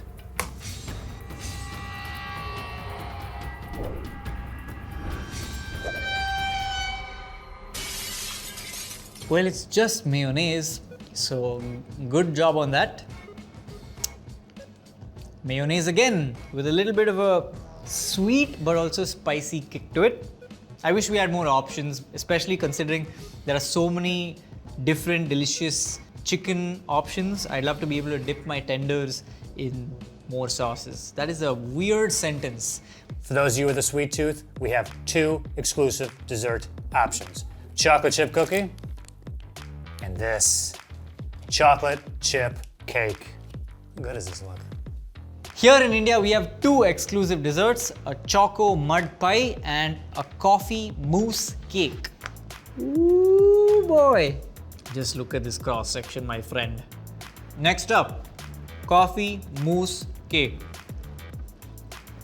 Yeah, these are pretty average as desserts. Drinks, drinks, drinks! Maybe my favorite part of the exclusive section. Exclusive drinks you get in the US you cannot get in India. Mountain Dew. I'm back, baby. And if you're a Mountain Dew fan, such as me, you know KFC has got the exclusive Mountain Dew Sweet Lightning. So the Mountain Dew Sweet Lightning is like peach Mountain Dew, and it's really good. It's really good. I think this is a lemonade. The US style lemonade, not like that weird UK Sprite lemonade. Oh, it's so good. From there, you can also get Sierra Mist. Ugh! Ugh! And of course, sweet tea. Whoa, that's like really sweet. Oh, that's really good. Exclusive drinks in KFC India. We have Mirinda, which is an orange soda, and Red Bull. Let's talk about Mirinda. This is a drink that really evokes nostalgia. 90s kids really know what I'm talking about when I say Mirinda. Which country is getting the better deal on its KFC? Let's compare a few menu items to find out. Both countries offer 8-piece chicken bucket. Here in LA, one of these goes for $19.99. If you order an 8-piece chicken bucket here at KFC India, it will cost you 699.05 rupees, very specific, which is currently $9.15 US. That makes the American 8-piece bucket 118% more expensive than the one in India. Does making your meal a combo help the US price out at all? Take this chicken sandwich combo with fries and a drink. It will set you back, in America, $9.99. The Indian equivalent is a Zinger meal where you can get a chicken sandwich, some medium fries and a drink for 319.05 rupees or $4.18 US. In fact, the price difference is so great you can get something called the Ultimate Savings Bucket for just 599 rupees or $7.88, and this contains 4 pieces of hot and crispy chicken, 6 hot wings, 4 boneless strips, 3 drinks and 3 dips. Yeesh! In fact, you can throw in a choco mud pie as a dessert and still get all of this for much cheaper than the American combo meal. But is it really that cheap here in India? No, because 2/3 of India is still under the poverty line, and for them, this meal is still very aspirational. They earn less than $2 a day. Sorry to be a downer, but this is still a meal that is only available to the really privileged here in India. Unfortunately, KFC does not share a full list of ingredients with the public. It's actually the same in the US. All KFC shares with the public is a list of allergens. So what do we know about KFC? Well, the KFC India website has a couple of clues. We know that all of our chicken is farmed here and not imported, and all of it is 100% whole muscle chicken. That means it's made from whole pieces of chicken and not cut together minced chicken like you find in chicken nuggets. In fact, the website says they have an open kitchen policy, and what that means is anybody can walk into a KFC and apparently ask for a kitchen tour, and you can go into the kitchen, look at everything and ask as many questions as you want. I've never heard that in my entire life, an open kitchen policy. I've worked in several kitchens, and I'll tell you straight up, if I was in a kitchen working and some dude walks in and is like, hey, got to tour the kitchen? I'd be like, yeah, here's your tour. There's the exit. Definitely can't do that in the United States. Don't go into a KFC chicken and demand a tour. The KFC US website also gives us some hints about the ingredients it uses over here. For instance, all of our chicken is raised on US farms to the USDA and FDA's standards. So that means there are no added hormones or steroids in American KFC chicken. In addition to this, as of 2019, Yum Brands, the parent company of KFC, stopped purchasing chicken raised using antibiotics. Indian chicken farmers were previously criticized for overusing antibiotics. As recently as 2018, the Bureau of Investigative Journalism found out that a lot of Indian farmers were feeding colistin to their chickens as a growth promoter without any medical supervision. Colistin is known as the antibiotic of the last resort. Holy f***. Oh my god, bro. That's so frightening. And it's only given to humans when other antibiotics have failed. So, if we give our chickens colistin, then the humans who consume it might become resistant to it. In fact, they can develop an antibiotic-resistant superbug, and that's not good. Yuli, this sounds like the plot to a horror movie. What is he talking about? That is terrifying. I'm gonna assume we don't do that here, and if we do, oh god. But when a report came out talking about the ill effects of colistin, India ended up banning it completely, so we're safe from colistin at last. We should also point out that the KFC India website is in major need of an update. There is an FAQ page where people have asked things like, how many calories does this chicken have? Or, sometimes I see red deposits in my chicken. What is it? And for almost all of these questions, the answers are just filler text. So if you ask me what those red deposits are, I genuinely don't know. From calorie count to portion sizes, we wanted to find out all the differences between Wingstop in the UK and the US. This is Food Wars.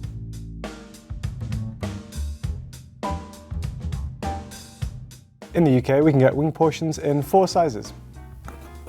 8 wings, 10 wings, 12 wings, or a Flavor Craver wing platter, which comes with 24 wings and 3 dips.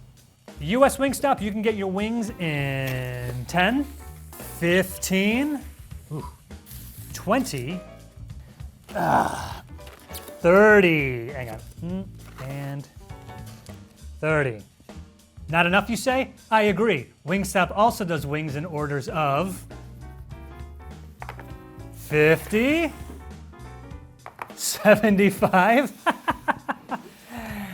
and of course, 100 chicken wings. I'm in heaven right now. Bury me in these wings. I'm going in. I could do better, but we gotta move on. Sean Evans, I'm coming for you, buddy. So the portion sizes might be pretty different, but what about the wings themselves? We're going to weigh 10 plain wings in the UK and do the same in the US to see how they match up. So 10 plain wings in the UK came to 290 grams, which is an average of 29 grams per wing. Oh, way higher, dude. 360 grams. I needed my calculator app to determine what 360 divided by 10 is, and it is, in fact, 36 grams. Wow. So our average is 36 grams per wing here in the US. What about chicken tenders? Well, in the UK, those come in 2 portion sizes, as a portion of 3 or as a portion of 5. At Wingstop in the US, you can get your chicken tenders in orders of 4, 7, 15, 20, and 30. Yes! I don't know what maniac is at a Wingstop and gets chicken tenders instead of wings. I get if you take your 10-year-old there. Let's weigh 5 chicken tenders here in the US.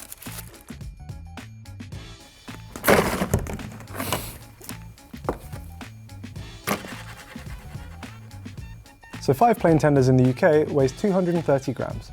200 what? Way over 300 on this one. We're over 300, and they try to pass this off as a tender. Bigger chunks of meat over here in the US. Bigger, tender chunks of meats. What about a side of fries? Well, in the UK, these come in 2 sizes. Regular and large. And in the US, our Wingstop fries also come in 2 sizes. Regular and large. How those look? We're going to weigh them both to see what they come to.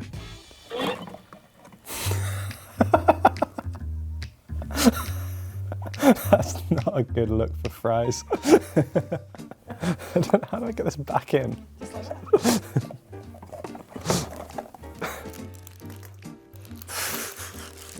Yep, also a brick.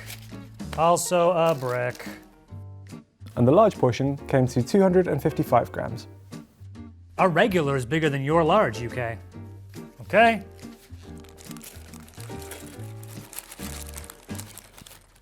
Oh, lost a fry.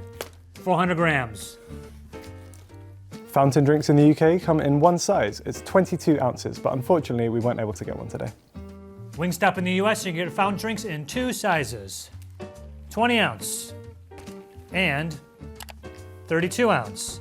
The Wingstop we went to did not have any 32 ounce cups. Dips in the UK only come in 1 size, and it's regular. We're going to weigh a cup of ranch to see how much we get. Dips in the US come in 2 sizes, regular and this absurd tub. Look at this. First, we're gonna weigh this, the regular size. Now the big boy, I couldn't even guess how much this container weighs. What's your best guess? Before I do this, Yeah. closer to 300. This is heavy. This is like half a bottle of ranch.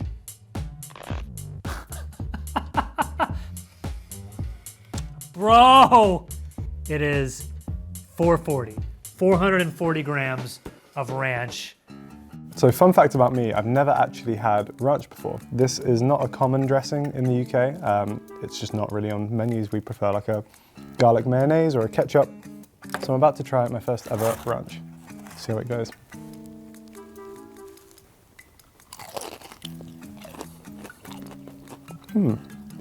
Okay. I don't know if Wingstop ranch differs to the classic ranch you might find in the States, but it's nice. If you want like a kind of cooling thing with a similar effect to mayo in that regard, but like a little bit more tang, a bit more seasoning. Yeah, you guys are doing it well. The biggest thing on the menu in the UK is this, the Flavor Craver wing platter. You get 24 wings, 3 dips, and no other sides, all for a price of £22.50. Biggest single menu item at the Wingstop in the US is this, the 100 Wing Party Pack. Okay, obviously you start with 100 wings. You can get up to 6 different flavors. I just got the same one. 4 orders of large fries, 4 orders of veggie sticks, and 8 dips. This is supposed to feed 13 people, or like you and 3 of your friends. You can get boneless or bone-in wings. If you go boneless, it's $94.39, and if you go all bone-in wings, it's $104.19. I gotta say, I'm generally a drums guy over a flats guy. I think it's just, the shape is great. It's just like a meat lollipop. And also it feels like you get more meat on there than you do on a flat. No, Harry, no. Drums are not good. Flats are way better. You can pull out both bones. You get all the meat off of it. With a drum, it's way harder to get the meat off. Don't be deceived by that shape. It's less meat. Flats. Flats! I have a flat head. Here is everything you will only find on the menu at a UK Wingstop. And here are all the exclusive items you can get at a US Wingstop. We'll start with the chicken. There's actually one flavor of wing that we can get that you guys can't, which is this one. It's Brazilian citrus pepper. I'm gonna try the Brazilian citrus pepper using my patented wing eating technique. Get one of the bones out and then a little neat lollipop. Nice little freshness from the citrus, kick from the pepper. Not bad. So for exclusive wing flavors, you can get these two, the Bayou Barbecue and the Lemon Hot. We can also get any Wingstop flavor on the side. I don't know if you can get that in the UK. Another thing you can do at the US Wingstop is you can customize your fries. You can get regular or extra seasoning. So I got an extra seasoning of a seasoning you guys don't have in the UK, which is the garlic parmesan. Look at the seasoning on this. I mean, they just dusted this thing, right? You know exactly what I'm gonna do. Yeah. Yeah. These are Louisiana Voodoo fries. They are topped with a cheese sauce, ranch, and Cajun seasoning. Our exclusive fry option is this, sweet potato fries. These come in sizes of regular or large, and you can also get them in the same seasonings as the regular fries. In my opinion, you guys aren't missing out on much with these. I just always think that sweet potato fries are worse than regular fries. They always cost more, they always come out soggy. It's just not worth it. Just stay with the regular. Outside of meat and potato, you can also get Cajun fried corn. Am I saying that right? It's fried. You can also get freshly baked rolls. Bread, baby. Bread. We also have one other exclusive side, which is this. It's a honey mustard slaw. We can also get booze from our Wingstops. This comes in the form of 2 types of beer, and usually we would be able to get 2 types of wine. However, due to a reduced menu, currently they're not serving them. The 3 drink options you can get in the US are, oddly enough, sweetened and unsweetened tea. I don't know why we have tea in the UK does not. And also you can get this 52 fluid ounce Simply lemonade. And finally in the UK, you can finish off your meal with some churros. These come in portions of either 6 or 10. You have 2 crumb options, including Oreo or Lotus Biscoff, and then you can choose from one of 2 sauces, either a sweet milk or some dulce de leche caramel.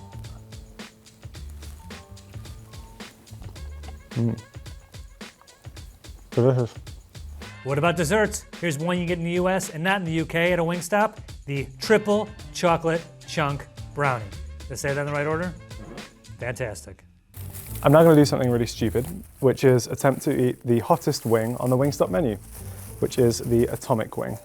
These come with gloves, just to avoid getting it on your skin and then getting it in your eyes. I'm not good with spice, one thing to note. Ah, man, I don't really want to do this, but hey, for the content. Cheers.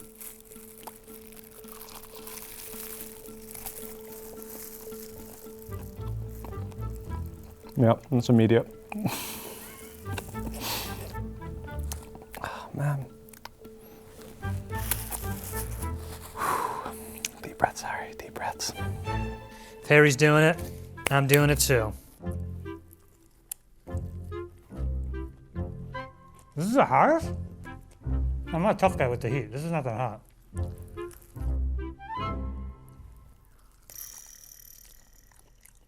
Yeah. It's not that hot.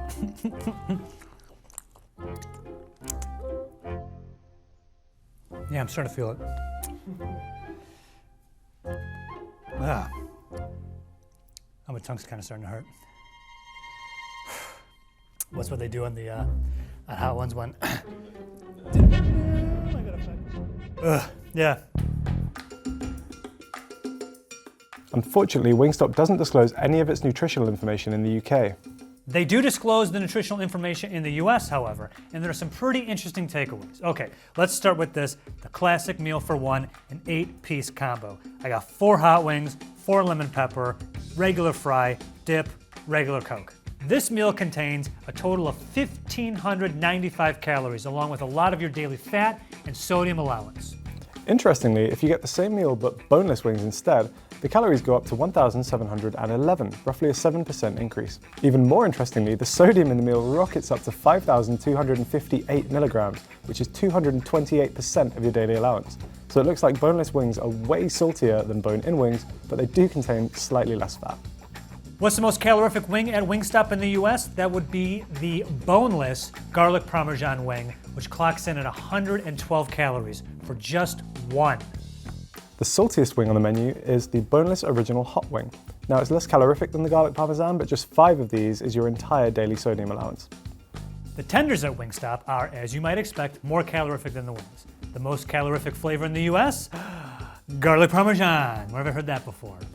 That's not the saltiest tender. That crown goes to the Cajun spice tender, with 775 milligrams of sodium. Just 3 of these is your entire daily allowance. I didn't come here to not eat chicken tenders.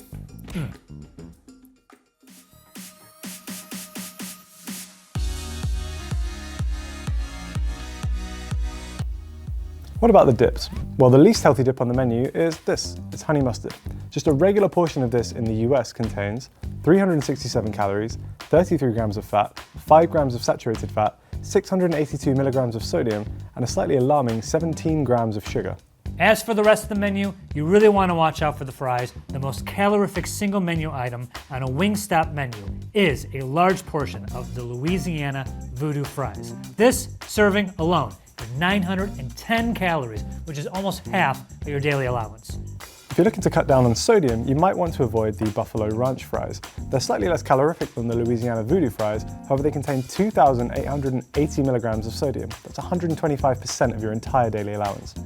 In summary, Wingstop, maybe not the healthiest fast food chain. If you're looking to cut back on your sodium, definitely skip the boneless wings and maybe stick to regular fries and not the ones with these gross toppings. Now sadly, along with the nutrition, Wingstop UK also doesn't disclose its ingredients. Wingstop also does not disclose its ingredients in the US. So what do we know about what goes into the chicken? Well, for starters, in the UK, the chicken is not organic and not free range. All the chicken they use in the UK is also halal, which means it's suitable for Muslim people to eat. Now, it is unclear if the US chickens are free range or organic.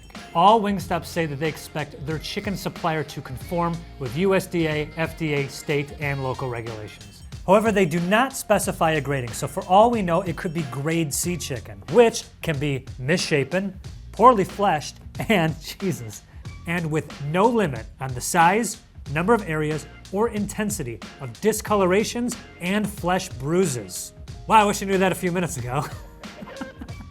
In better news, the fact that they refer to their tenders as tenders legally means that they have to at least be made of whole cuts of chicken breast and might be actual chicken tenderloins, which are in the inner pectoral muscles of the chicken breast.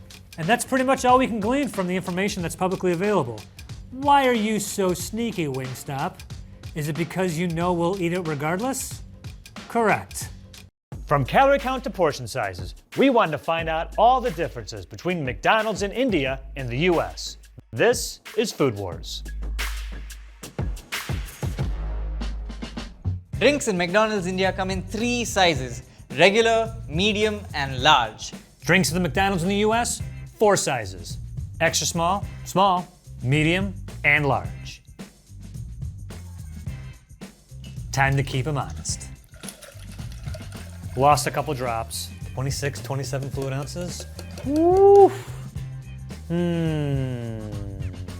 Fries in India come in 3 sizes: regular, medium, and large. In America, our fries come in 4 sizes, I think. We have a small, kids, or kids, small, I can't tell the difference either. Medium and large. The medium and large come in these really cool new packaging where you can just open it up like that and it's nice and easy to share. It's a little plate. Good job, McDonald's, very innovative. But now it's time to measure and see how much we're really getting. First things first, the large. 175 grams. Obviously it's different per scoops or whatever. Yeah, let's go here. This one, almost exactly 100 grams. This one, 80 grams. Fry math, hang on. This is like, yep, there you go, 20 grams. That's 20 gram difference right there. So you tell me, internet, is the kids in the small different sizes? I don't think they are. Food Wars is on it. We're on it, baby. What about McNuggets? Here in India, you can order them in 3 sizes, 6 pieces, 9 pieces, and 20 pieces. They gave it to us in 2 boxes of 10 each. Oh, is that it, India? Cute. Our McNuggets start at 4, then you got 6, 10, 20, and not to be outdone, booyah, 40 McNuggets. All the math heads watching will be quick to point out that that is double India's largest nugget option. The only burger that India shares with the US is the McChicken, the humble McChicken. Not even gonna bother with the analog scale now. Boop. 149 grams. This is so frustrating. Just 1 more gram and it'll be perfect. With the paper, I mean, we'll do this and shave off an 1/8 of an ounce. Our McChicken weighs 140 grams. Here is everything you'll find on the menu at McDonald's India that you will not find in the USA. And here's all the McDonald's menu items from the US you won't find in India. Here in India, we can't really recreate the iconic McDonald's Big Mac because it's made from a beef patty, and to keep to the religious sentiments of Hindus and even Muslims, we don't serve beef or pork in a lot of fast food restaurants. We have something called the Chicken Maharaja Mac. As you can see, it's got 3 buns, 2 patties, a lot of cheese and mayonnaise, some tomatoes, onions, lettuce. Let's try it now. Oh my god. That is truly a Maharaja Mac. If you're wondering, a Raja is a king and a Maharaja is like an emperor. So this is clearly our answer to the Big Mac. Now let's taste the Veg Maharaja Mac. I think it's actually a very cool challenge that a lot of fast food restaurants here have had to adapt to the Indian palate as well as sensibilities of food. We have come up with such cool, iconic fast food that you won't get anywhere else in the world. Like, look at this. This is outrageous. There's no way to eat this without being messy. There's literally no way. Oh my god, that's really good. Yes to all that, looks really good. Because of India's lack of beef, all the American beef options are technically exclusives. All right, the Big Mac. There it is. Just brimming with stuff. My go-to for like 20 years. I still get it occasionally. The classic McDonald's hamburger, beef patty, ketchup and mustard. Of course, you can get it with cheese. Hi. You can upgrade to a double cheeseburger or a McDouble. What's the difference, you ask? I'm not sure either. So let's start with the double cheeseburger. Look at that, look how yellow that is. Beef, cheese, tacos. The McDouble is beef, cheese, beef. So it's just 1 slice of cheese in the middle, but not on top. What's the price difference? Can we get that on screen? And how much is a slice of cheese? Joe's hack, get yourself a McDouble and bring your own slice of American cheese. Booyah, save yourself this amount of money. The problem with millennials today, the reason you guys can't buy houses is you're spending all your money at Starbucks, you're getting your double cheeseburgers instead of a McDouble and bringing your own cheese slice. I mean, you guys are terrible with money. What, you're eating what? 7, 8 McDoubles a day like me, right? And that adds up to like, at the end of the year, $18? 10,000 years later, that's a down payment on a house. What are you guys doing? All right, next up is the iconic McAloo Tikki burger. You take mashed potato and you fry it in breadcrumbs and you get this really delicious cutlet. Here in India, they adapted it into this burger with a very special sauce, some tomato and chopped onions. It's just so classic. They nailed this burger. Next up, there is a Mexican McAloo tikki, which I assume has some stereotypical Mexican ingredients and flavors like jalapeno. Yes, jalapeno. Nice, it's way more spicy. Good twist. Next up, they have a Mec Egg burger. Mec Egg. I don't know why I did that. Let's see what that looks like. Ooh! Sorry, I did not expect pesto. Next up is a chicken kebab burger. Every time an Indian fast food chain tries to adapt an Indian special food into a burger, I take it with a pinch of salt because this is not what we're used to seeing when we think of kebabs, but I'm gonna try it and let's see what happens. It's very, very dry. Patty has almost like a cardboardy taste to it. I wouldn't put those flavors together if I was thinking kebab. Make cardboard tikki maybe? No? Okay, that's a bit harsh, I'm sorry. Next up is the Mec Veggie, which is the vegetarian counterpart to our Mec Chicken. If I had to eat this versus the chicken one, I would not be upset at all. Really good. Next up, we have two American burgers, the American Cheese Supreme Wedge and the American Cheese Supreme Chicken. My hunch for what makes them American is that they will have a nice big square of cheese and they will not be spicy at all. Except they have a lot of jalapenos on them. Joe, let me know if this constitutes American. That's American cheese, my man. That's what makes it American. I don't know about those other toppings, but yeah, it sounds about right. Alright, so this is what the McDonald's website says is in this burger. Whole wheat bun sourced from Maharashtra, tangy jalapenos from Karnataka, shredded onions grown in local Indian farms, and cheese from Amravati, also in India. Quite close to home, this burger. Currently, this would probably be my favorite order, a McSpicy chicken. And there's the vegetarian option, which is a McSpicy paneer, which is just leaking lettuce. For those of you who don't know what paneer is, it's basically cottage cheese. We love our paneer. We put it in curries, we eat it plain, we put it in kebabs. It is so delicious. Let's try this. It has just the right kick and it goes really well with the paneer. Fair warning, while this may have a light kick of spice for us, it might be a hard kick for you. So take everything with a pinch of chili powder. Gonna move up to something called the Quarter Pounder, and that's like their big burger. So you can get a quarter pounder with cheese. Here it is. I mean, it looks fake, right? Like, just kidding, it's cake. Or the new one is, it's actually a candle. And then you can get a quarter pounder with cheese deluxe. More veggies on it. All the junk that I brush off. You can upgrade to a double quarter pounder with cheese. Let's take a look. Oh man, look how thick this is. And then you can get that same double with bacon. Yeah. Oh man, skimping on the bacon, guys. What we lack in beef burgers, we make up for in gourmet burgers. That's right, here in McDonald's India, we have our own collection of chef special gourmet burgers. Delicious. And I think this is a rolling menu. I think they introduce new things from time to time. The buns themselves look a lot more gourmet. You know, there's a nice riff down the middle. Kind of looks like a butt, but that's okay. We're not going to concentrate on that. First up, we have triple cheese American veg burger and triple cheese American chicken burger. Same thing, cheese, jalapenos, some sauce, lettuce, simple chicken patty, a gourmet bun. Does this scream American to you? Next up, cheese lava American veg burger and cheese lava American chicken burger. Again with American and again with a strange relation of food to volcanoes and lava. Okay, this burger is very spicy. This qualifies as a volcano product for sure. Congratulations, McDonald's. The lava in the title of this burger works. The McSpicy Chicken Premium though has an egg patty inside of it. That's pretty good. I just feel so existential right now.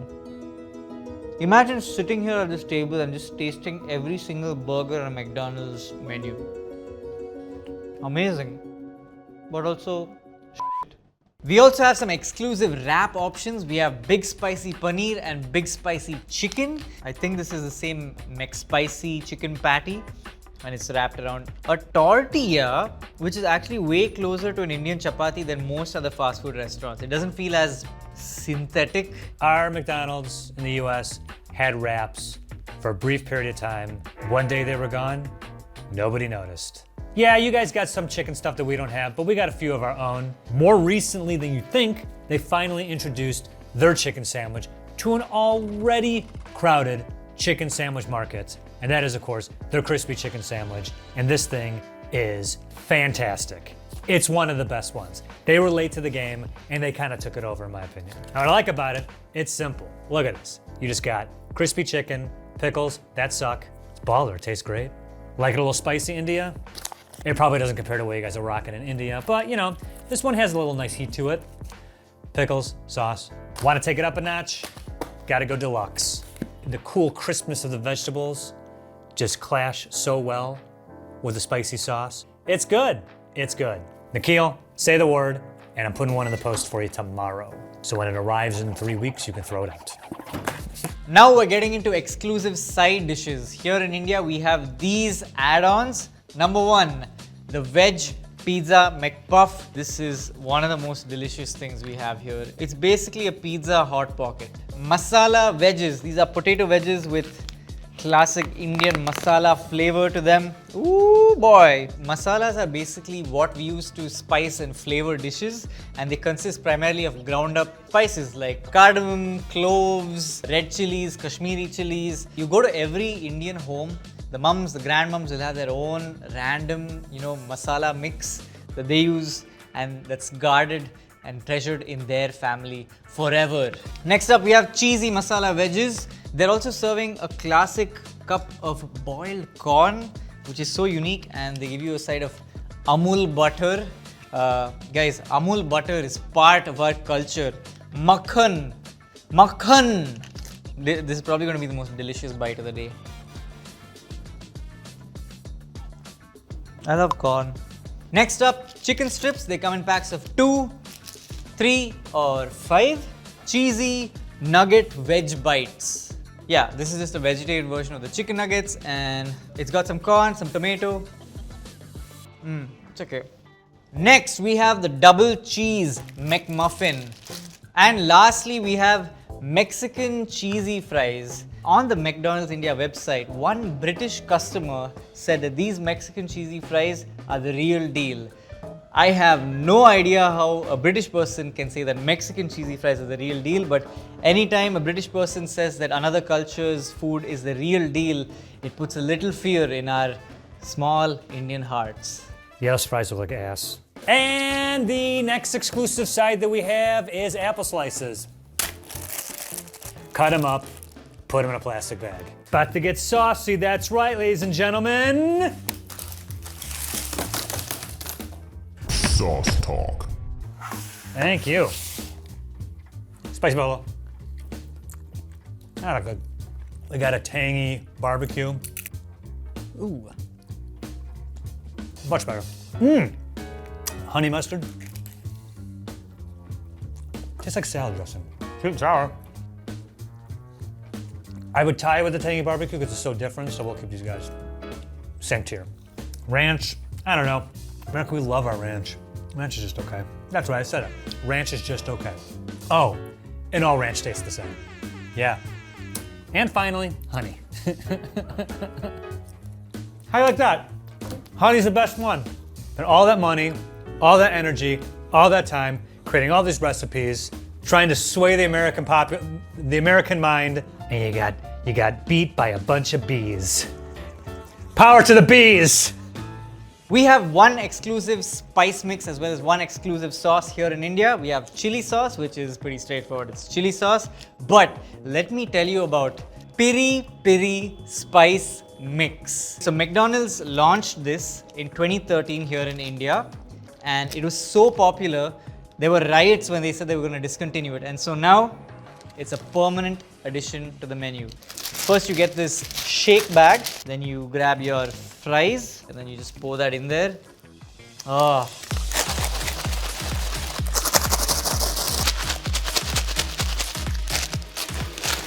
Boom! Oh boy. Can we cut to a before of the fries? You saw how they were. Now look at these. You can see the little flecks of spice just adorning each fry.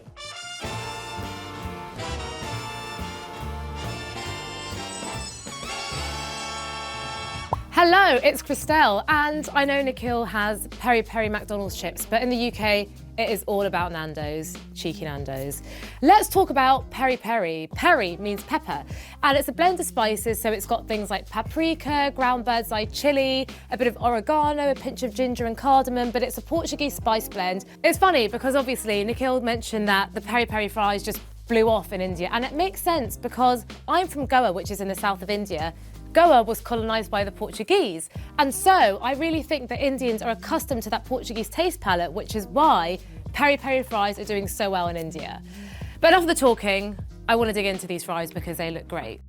Oh, this is so good. Harry, get involved. Not eating chips without me, are you? No, sorry, I've already had a head start. Cheers. Cheers. God damn, if that isn't like crack.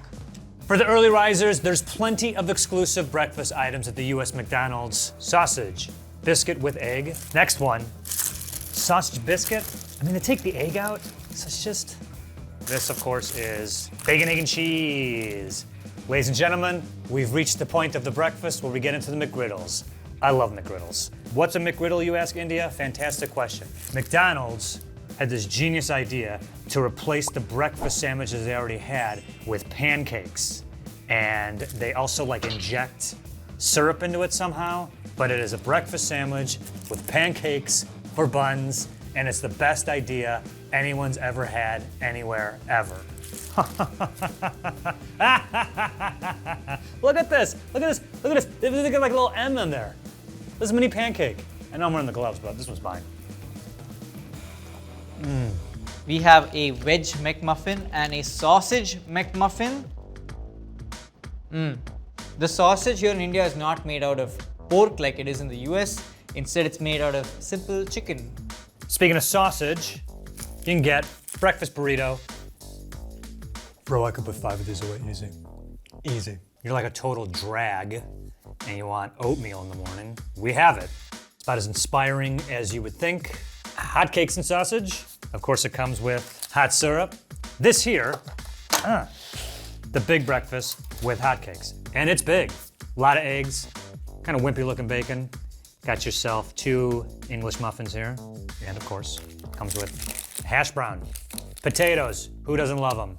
McDonald's hash brown, undefeated. These things are so good. India exclusive desserts. We have a Black Forest McFlurry, a vanilla chocolate muffin, and a chocolate chip muffin. It's kind of like a McFlurry soup right now. This would be really good when it was actually a McFlurry. Desserts, USA, we got them. So starting down here, very simple, chocolate chip cookies. This next thing, apple fritter, right? This right here is called a glazed pull-apart donut. Blueberry muffin, if you've had one, you've had them all. This is a what type of pie? The guava and cream pie. Let's see what's inside. Okay, I'm suddenly more interested. Yeah, guava and cream. How about we'll call it the cream and guava pie? Nah, this sucks. Standard menu item, the McDonald's apple pie. Everyone knows about this. I don't want a pizza version of this. And last but not least, cinnamon roll. Too sticky, I don't feel like eating it. Update, it's not sticky, it's actually... Exclusive drinks, starting with, we have something called B Naturals Mixed Fruit Juice. Next up, we have something that they call Raw Mango Fruit Splash. Oh, it's a bit too sweet. Berry Lemonade Splash. All of these come in these very unique reusable bottles apparently. Next up, Strawberry Chiller, Green Apple Chiller, and Lemon Chiller. It's just flavored water, that's exactly what it is. It's flavored water and I kind of like it. This is a mixed berry smoothie. It's still quite sweet but quite good. Next up, American Mud Pie Shake. That's pretty yum. Drink roulette. Ooh, and the ice melted, fantastic. Dr. Pepper, let's go. Coke, non-exclusive. Let's go. Sweet tea, too sweet. Oh yeah, unsweetened tea, not sweet enough. You guys combined. For the kids watching, why are you watching? Where are your parents or supervisors? You can get yourself apple juice, milk. Come on, drinking milk. The thought of drinking straight milk like hurts my stomach. There's also chocolate milk on the menu. Once upon a time, this was an iced French vanilla latte. Now it's more of a room temperature French vanilla latte. It's just okay. It's like really sweet. Strawberry banana smoothie. Yeah, I always love getting these. These are good. So I'm gonna assume they're not good for me. Exclusive hot drinks. First off, we have strawberry green tea. Next up, English breakfast tea and Moroccan tea. Next up, a flat white coffee.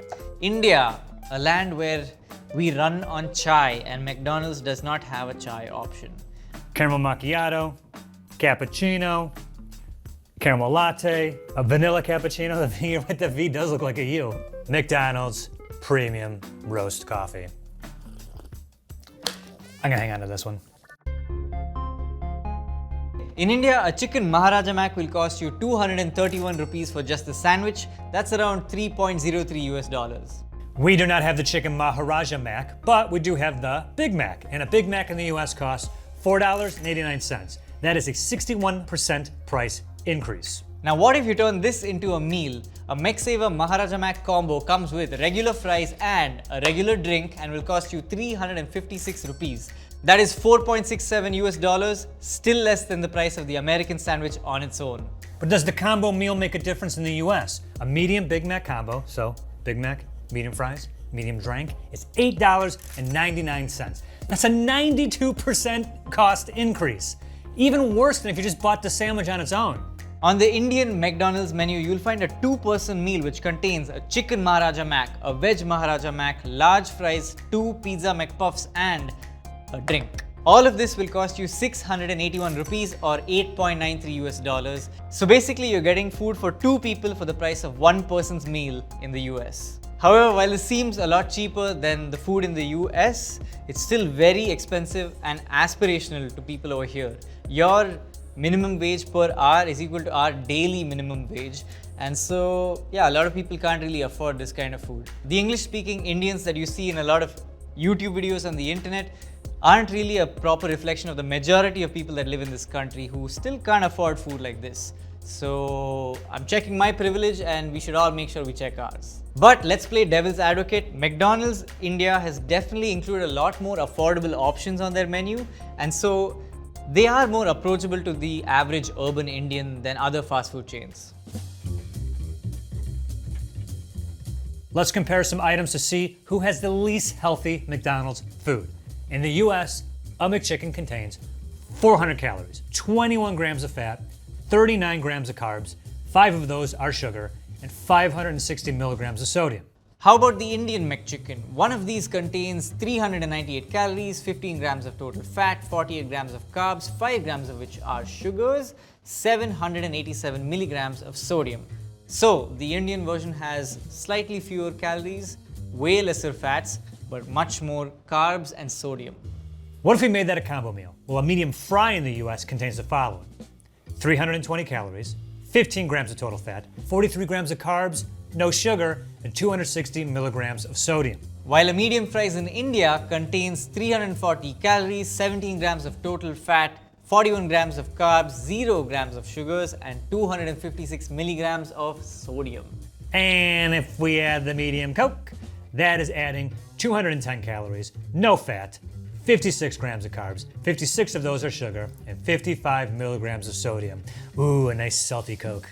We'll do the same. Here in India, one medium Coke will cost you 151 calories, 0 grams of fat, 38 grams of carbs, 38 grams of which are sugars, and there are 0 grams of sodium. But my God, that is a lot of sugar packed in this cup. That leaves the Indian meal at a grand total of 889 calories, 32 grams of fat, 127 grams of carbs, out of which 43 grams are sugars, and 1043 milligrams of sodium. Sheesh. Which means this whole bad boy altogether is 930 calories, 36 grams of total fat, 138 grams of carbs, 61 of those grams are sugar, 875 milligrams of sodium. Little bit lower sodium than India, but we got you guys beat in calorie, fats, carbs, and sugar. We win, we win.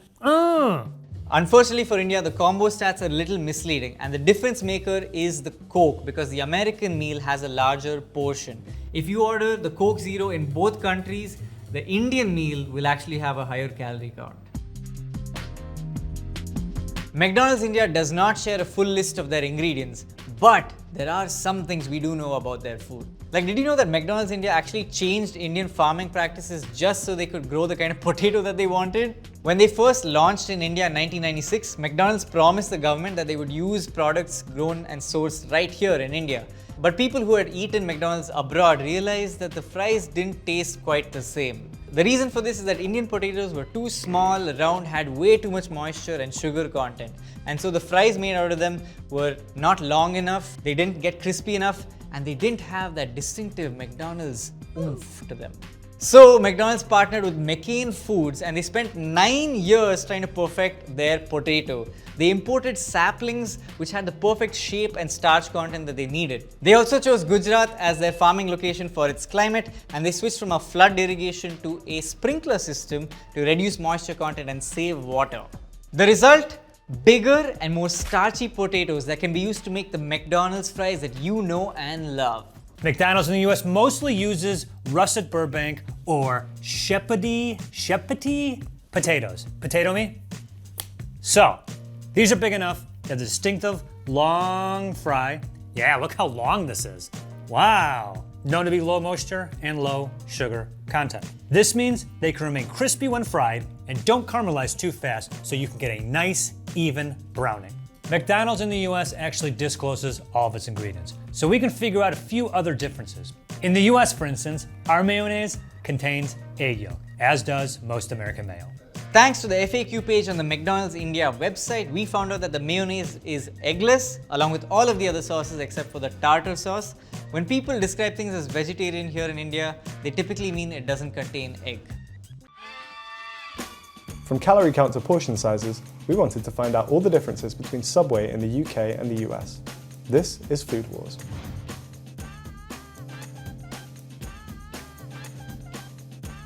At Subway in the UK, you can get sandwiches in 4 different sizes. Firstly, we have toasted bites, a 6-inch sub, a foot-long sub, and then you can get a platter. And in the US, we have 3 sizes. The 6-inch, the foot-long, there you go, for you and your team. The big boy, party platter, the old Subway platypus. Now in the UK, a platter looks like this. What they do is they make 4 foot-long sandwiches, then they cut those into 4s. So you're left with 16 pieces, each of which is 3 inches. And for the party platter here, they take 5 sandwiches, cutting them into 3 pieces, giving you 15 sandwiches total. In addition, in the US, you can also get yourself a 3-foot-long party sub. Look at this thing! This is ridiculous. 3 feet, so that is, what's that in, what do you got in the UK? That's 17 meters? I have no idea. Yeah. Now in the UK, drinks at Subway come in 2 sizes. We have a regular, which is 400 millilitres. 20 ounce Sprite, what up? And we have a large. 30 ounce, boom. And if you're really thirsty, 40 ounces of soda. 40 ounces is a little over 3 cans of soda. That is way too much soda. That's just too much. If you're a fan of Subway's cookies, in the UK those come in 3 sizes. 1 cookie, 3 cookies, or 12 cookies. In the US Subway, you can get a single cookie, a dozen cookies, right like that, or the, hang on, I keep rolling, the 36 cookie platter, booyah! I'm like in Vegas, baby, all in. We want to make sure that you're getting the same amount of filling as you do in the US here in the UK. So So what we've got here is a foot-long Italian BMT on hearty Italian with lettuce and olives. We're going to weigh it to see if the quantities are the same. All right. BMT. Steak. All right. So the weights are pretty similar. What we're going to do is take them apart and see how it all adds up.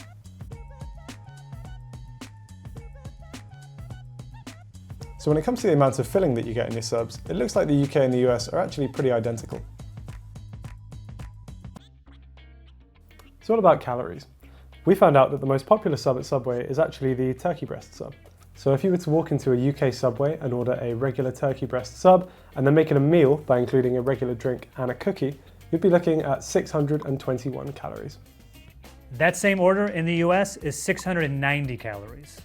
Now the sub itself is actually less calories, it's only 250, but the drink, the medium Coke, is around 240, and the cookie is 200 calories. But wait, according to the internet, in the US, the default actually comes with 2 cookies, which brings it to a grand total of 890 calories.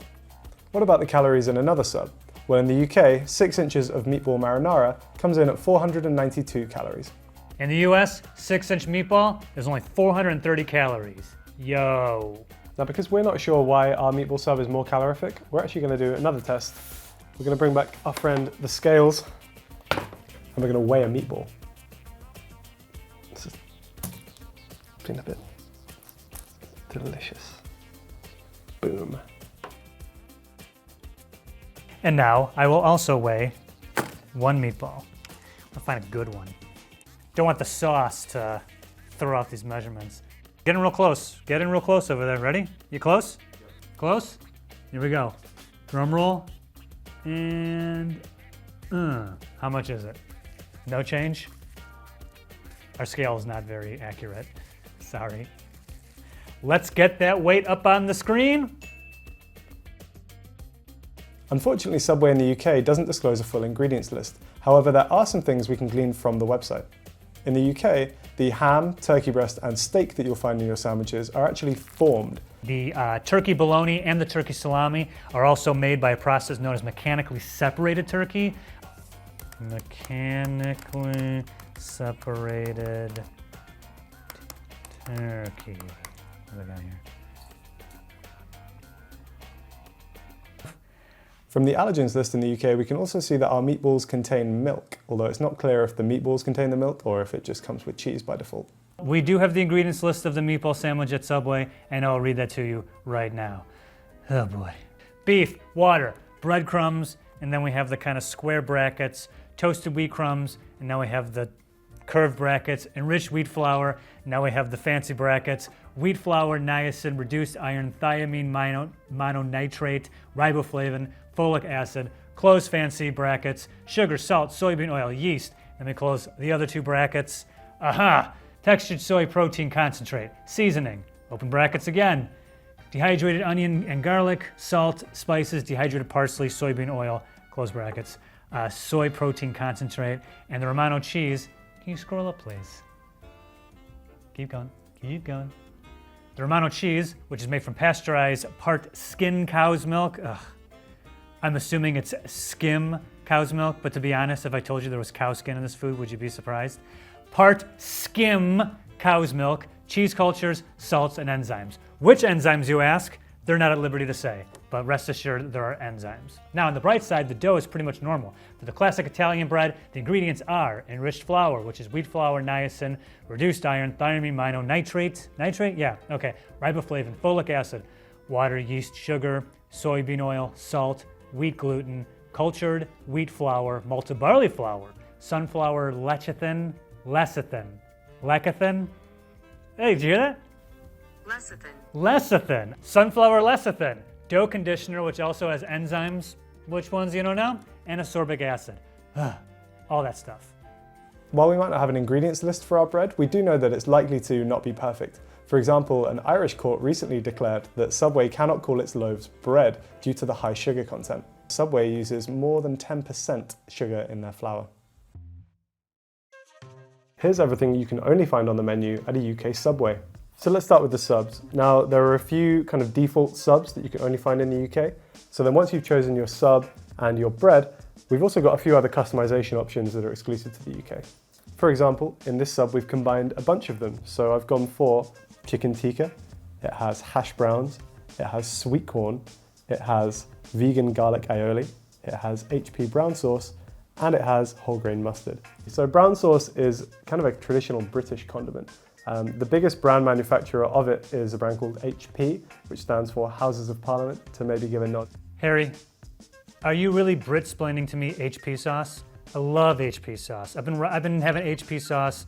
I've had a bottle of HP sauce in my fridge for at least the past 20 years. Over here we have the meatless meatball marinara sub with some vegan mozzarella cheese as well, and it's on chili paprika bread. Our exclusive customizations in the US include avocado, pepper jack cheese, provolone, Swiss cheese, and banana peppers. If you like your sauce, you can make your sauce. If you like a saucy sub, you can have the sauciest Subway saucy sub here in the United Sauce, because we have all these sauces, including a balsamic sub sauce, a creamy sriracha, a deli brown mustard, yellow mustard. You guys don't have yellow mustard? That can't be right. Sorry if you don't have yellow mustard. I thought that was everywhere. Oil? Oil? You guys don't have oil either? Okay. Subway herb and garlic oil, ranch, red wine vinaigrette, and a special sub spice. So moving the subs to one side for a second, we also have some side dishes which are exclusive to the UK. Let's start with this, which kind of surprised me when I saw it on the menu, but you can actually just get a cup of meatballs from Subway. Next, we have the garlic cheesy bread, which I think is just half of their hearty Italian 6-inch with some garlic butter on it, and then they kind of sprinkle some cheese on top and throw it in the toaster oven. The last side dish is nachos. They actually just get some Doritos, throw them into a box, give you some cheese, some jalapenos. That is an insult to nachos. Those are the kind of nachos you make in your 20s when you're drunk at 2 in the morning. Chips, cheese, microwave it, throw on some salsa. That is the most depressing plate of nachos I've ever seen. That is the worst thing associated, that is the second worst thing associated with the Subway franchise. The only exclusive side that you can get at a Subway in the US is the applesauce pouch, which we don't have. Unfortunately, the 2 Subways we went to did not have them available. Could we get a graphic of the applesauce pouch on the screen somewhere near my head? Yeah, it looks like that. Now, we wanted to get as many UK exclusives into one sub as possible, so this is my creation. I'll be clear, this is not my usual order.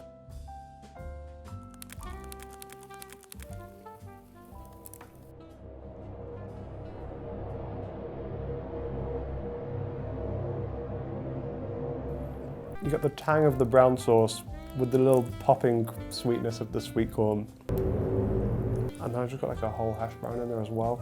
Do not order the UK only sub. And of course, we put together a sub with all the USA only ingredients, which is a foot-long barbecue rib sandwich with the jalapeno cheddar bread and avocado and pepper jack cheese and provolone cheese and Swiss cheese and banana peppers. The US with banana peppers. I don't know what our thing is with banana peppers. I'm not into banana peppers. I don't know why they're so popular here.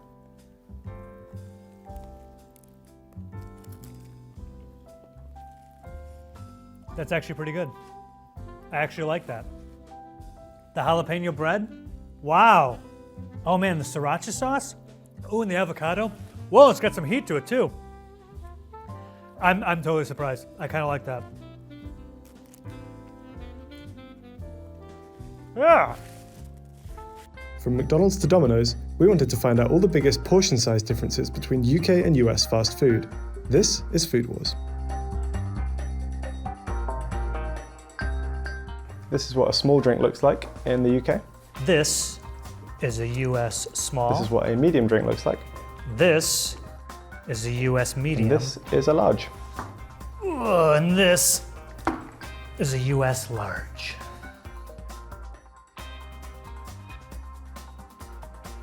So with our McNuggets in the UK, the default adult sizes on the menu are a box of 6, a box of 9, or a share box of 20. Nuggets. You can get a box of 4, or you can get a 6-piece, or 10. 20 for sharing. Or, 40. And according to the 3 McDonald's in the area, they don't have 20 or 40 boxes. They just do them in increments of 10. But this is on the menu. Just out of curiosity, we're going to bring our trusty friend, the scales, back, and we're going to weigh the Big Mac and see if there is any difference in size. Not sure there will be, but let's find out.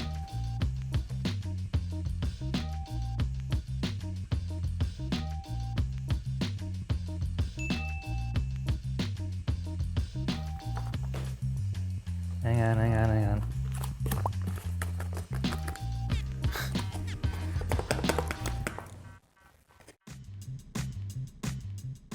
This is what a regular popcorn chicken looks like in the UK, and this is what a large popcorn chicken looks like. In the US, we have a large popcorn chicken, and if you want to go even larger than the large, you can get yourself popcorn chicken box. Something for you and your buddies, I'm sure. Not eating this by yourself. Did I lose any? No? No way. Am I doing this without... Oh, don't jinx it. Oh! Yep. And, yep. Is that all of them? This is a regular fries, and this is a large fries. Here's the US regular, right? You want to go the next size up. This is the US large. Good. Look at how big that is. It's like 5 of those ones that he had. Let's find out how much a large fries weighs in the UK.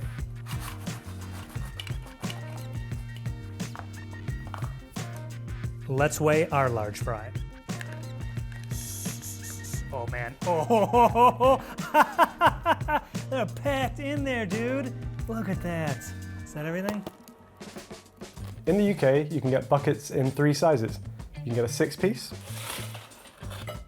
you can get a 10-piece, or you can get a 14-piece.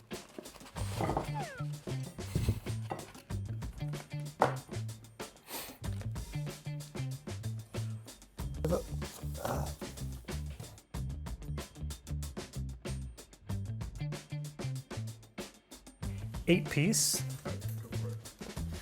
Whoa! 12-piece. This is, I can't even dump it. Yo! Look how much chicken this is. Oh my God, what a mess.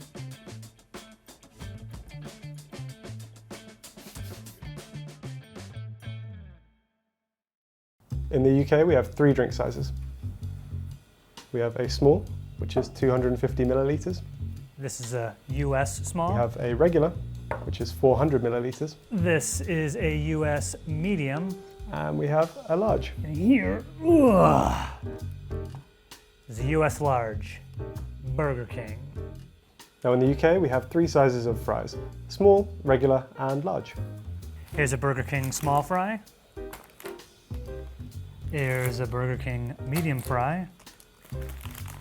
And a Burger King large fry. So of the 3 sizes of fries that we were given, I'm actually not sure which one is the regular and which one is the small, because these two kind of look identical. We're going to weigh them all. We're going to start with this orange bottomed bag. 88 grams. Now we're going to weigh the slightly darker orange bag and see which size this is. So there's only a 5 gram difference, but this one is the small.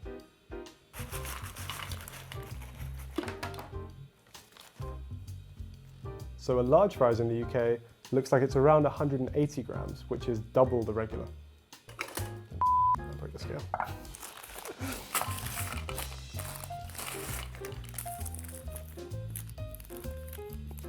We're actually having some concerns about the sizes of the fries in the UK because our measurements showed that the lighter orange bag actually contained more fries than the darker orange bag. However, when lined up very scientifically like this, what we'll actually see is that the bag sizes go up in that color order instead. So I think what's happened here is that our small was actually bigger than our regular. Wow, a lot of fry drama over there in the UK. As you can see from our sizes, it's pretty obvious what the small, medium, and large is, but of course we're still gonna weigh them. So let's start with the small fry. Yup. Oh, rogue fry.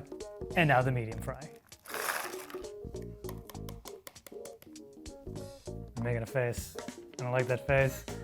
It's like, yeah, it's pretty similar. But I know how we will solve this, but not that way. Over here, Burger King is in the hot seat, baby. Burger King's in the hot seat. Large fries. So I'm gonna do something really tedious and boring. 2, 3, 4, 12, 13, 20, 21, 22, 35 regulars, 10 kind of broken up ones. 1, 2, 34 and 18, but there are a lot of smaller ones. Whoa! That's pretty cold, Burger King. That is pretty cold. Don't act like you're surprised by this. And I know what they're gonna say. They're gonna be like, well, everyone who scoops, it's different. Okay, but our scooper here and their scooper in the UK made a similar error. Suspicious, right? Frygate 2020.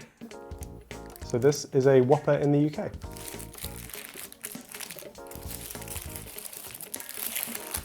No, it's not. That's a Halloumi King. Is this the Whopper? Have I forgotten the Whoppers? Burger King. So what we're going to do is weigh a Whopper and see how much a Whopper weighs in the UK. All right, let's take a look at the US Whopper. First thing I'm gonna do, I'm gonna weigh it. Oh yeah, that's a Whopper. Oh yeah, wait, gotta be scientific about it. This is the smallest pizza you can get in the UK. It's called an individual and it measures 7 inches across. Our smallest is, believe it or not, the small. Here it is, and it measures in diameter 10 inches. The next size up is a small, which measures 9.5 inches.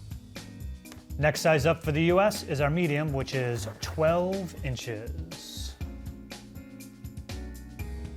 This is 11.5 inches. Well, I'm starving. Hey, I grabbed a slice. I'm starving, this pizza smells so good. I skipped breakfast. Next pizza. Next up for the US is our large, which is a 14-inch diameter. Oh, hell yeah. What's with the way they cut your large pizza, Harry? It's ridiculous, look at that. And not to be outdone, the US has one more size, the extra large, diameter 16 inches. Bro, look at the size of this thing. Now a 2.5 inch difference might not sound like a lot, but if you factor that into the surface area, it's actually 58 square inches wider than the UK's largest pizza, which is almost a third of an increase. Am I looking at this right? Is it supposed to be 6 slices? It's 6 slices. That can't be right. 6 slices for an extra large pizza? Look at the size of these slices. Now hot coffees in the UK come in 4 sizes. Firstly, we have a short coffee, which is 8 ounces. The short, 8 ounces. Then we have a tall coffee, which is 12 ounces. Next, we have the tall, Next, 12 ounces. it's a grande coffee, which comes in at 16 ounces. Then we got the grande, 16 ounces. A venti, or 20 ounces. Ah, sensational. And the biggest one, the venti, 20 ounces. And in case you're wondering, it's called the venti because 20 in Italian is venti twento. Just to double check, we're going to measure the largest hot coffee in the UK.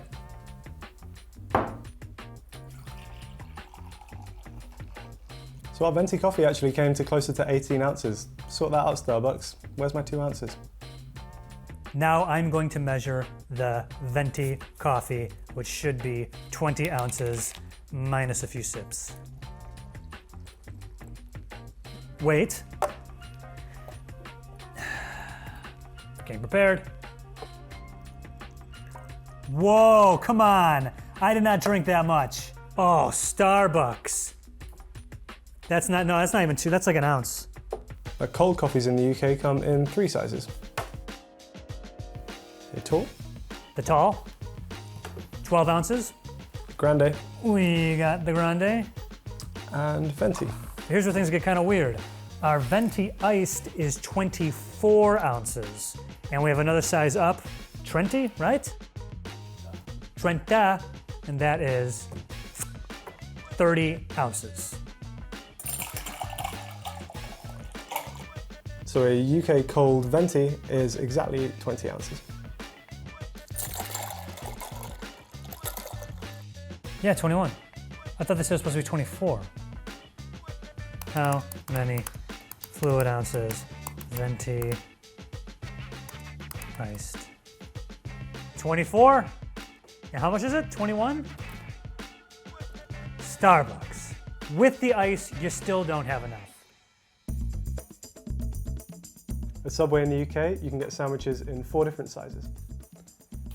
Firstly, we have toasted bites, a 6-inch sub, a foot-long sub, and then you can get a platter.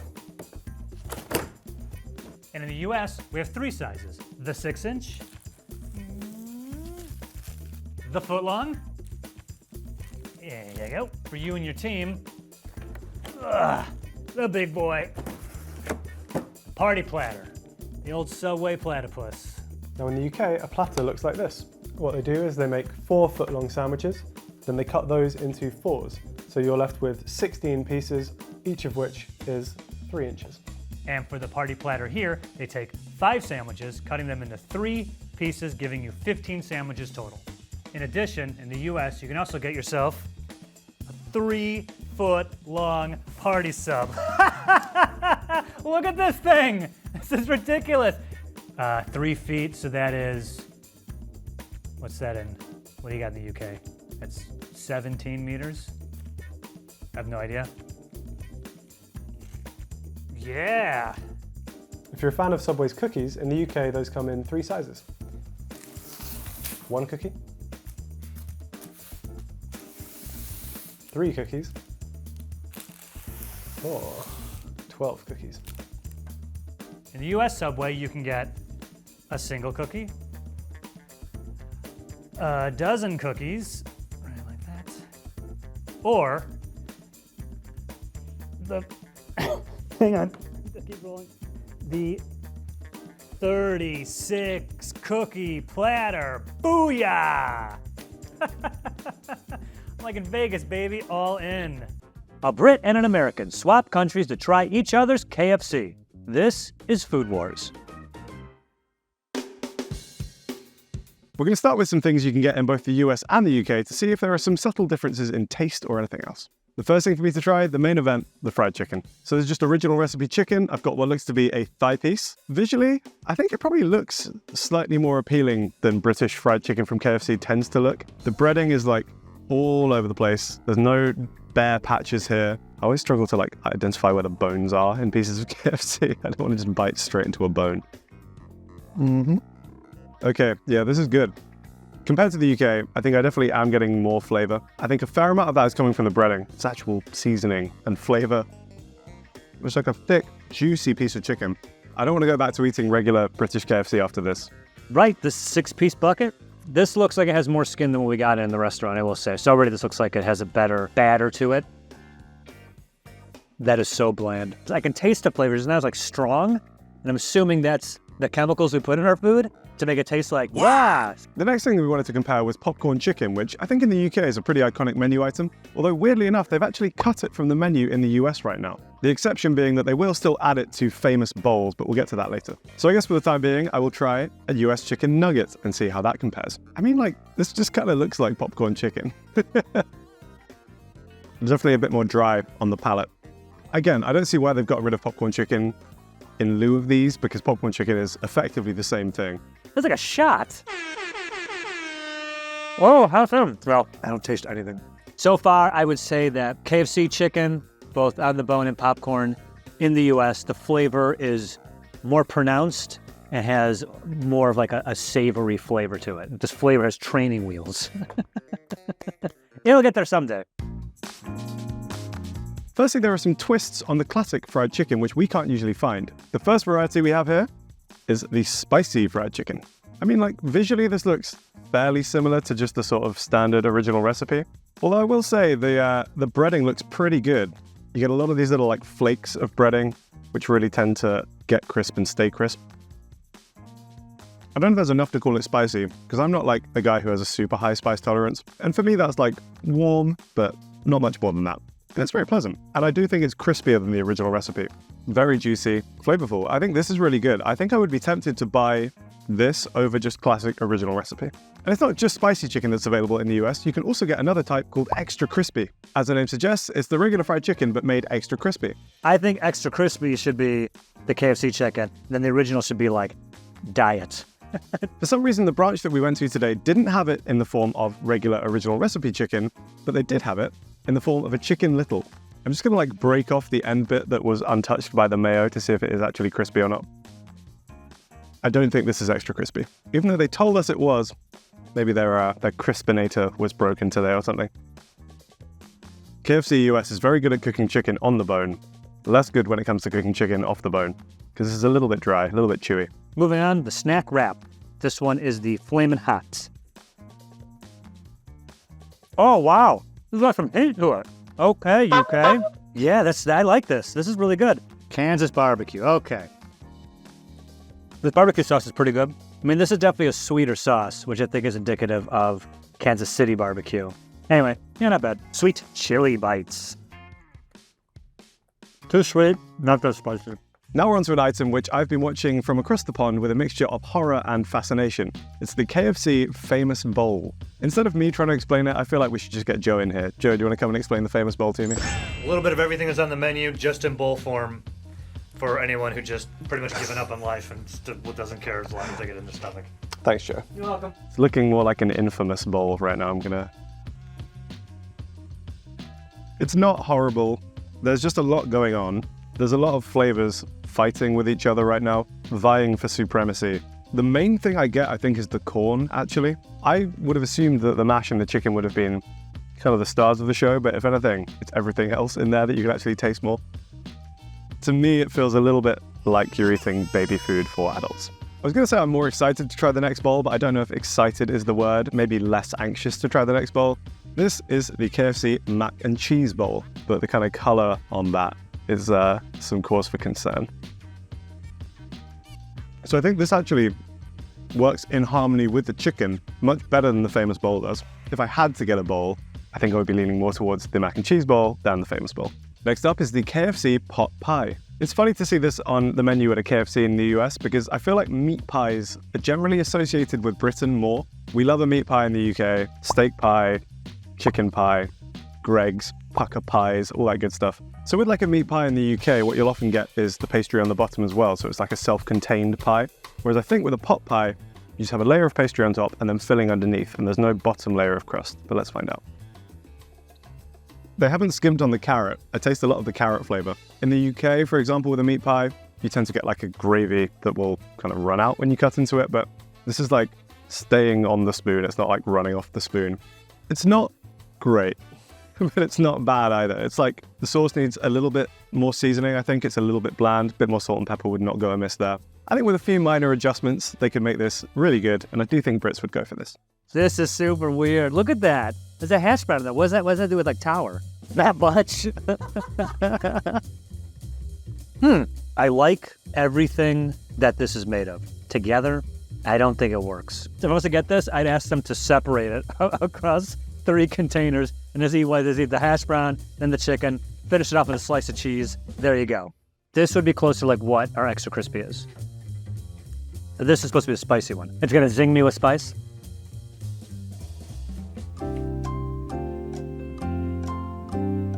Not bad. It's not that I dislike anything I've had so far. It's that it's all 60 to 70% as far as flavor and intensity that I'm used to in the United States. You can also get yourself a Zinger Stacker and a Zinger Tower Burger. Yo, this is a thick one. Wow. I'm not gonna bite into this, but man, that's a lot. This would be right at home on the US menu. This would be like, yes, of course. They'd be like the double zinger, and everyone's like, yeah, of course it's double. Okay, vegan burger. It kind of looks like chicken. The mayo pretty much missed it, right? See how it came? So I got to kind of like activate the mayo. Twist your vegan sandwich before you eat it. Should I even ask what the mayo's made of? I mean, when you rip it apart, it's like one of those big erasers that you get when you're a kid. Like, I mean, I wouldn't just want to eat this in general, but as far as a fake meat, it's pretty close.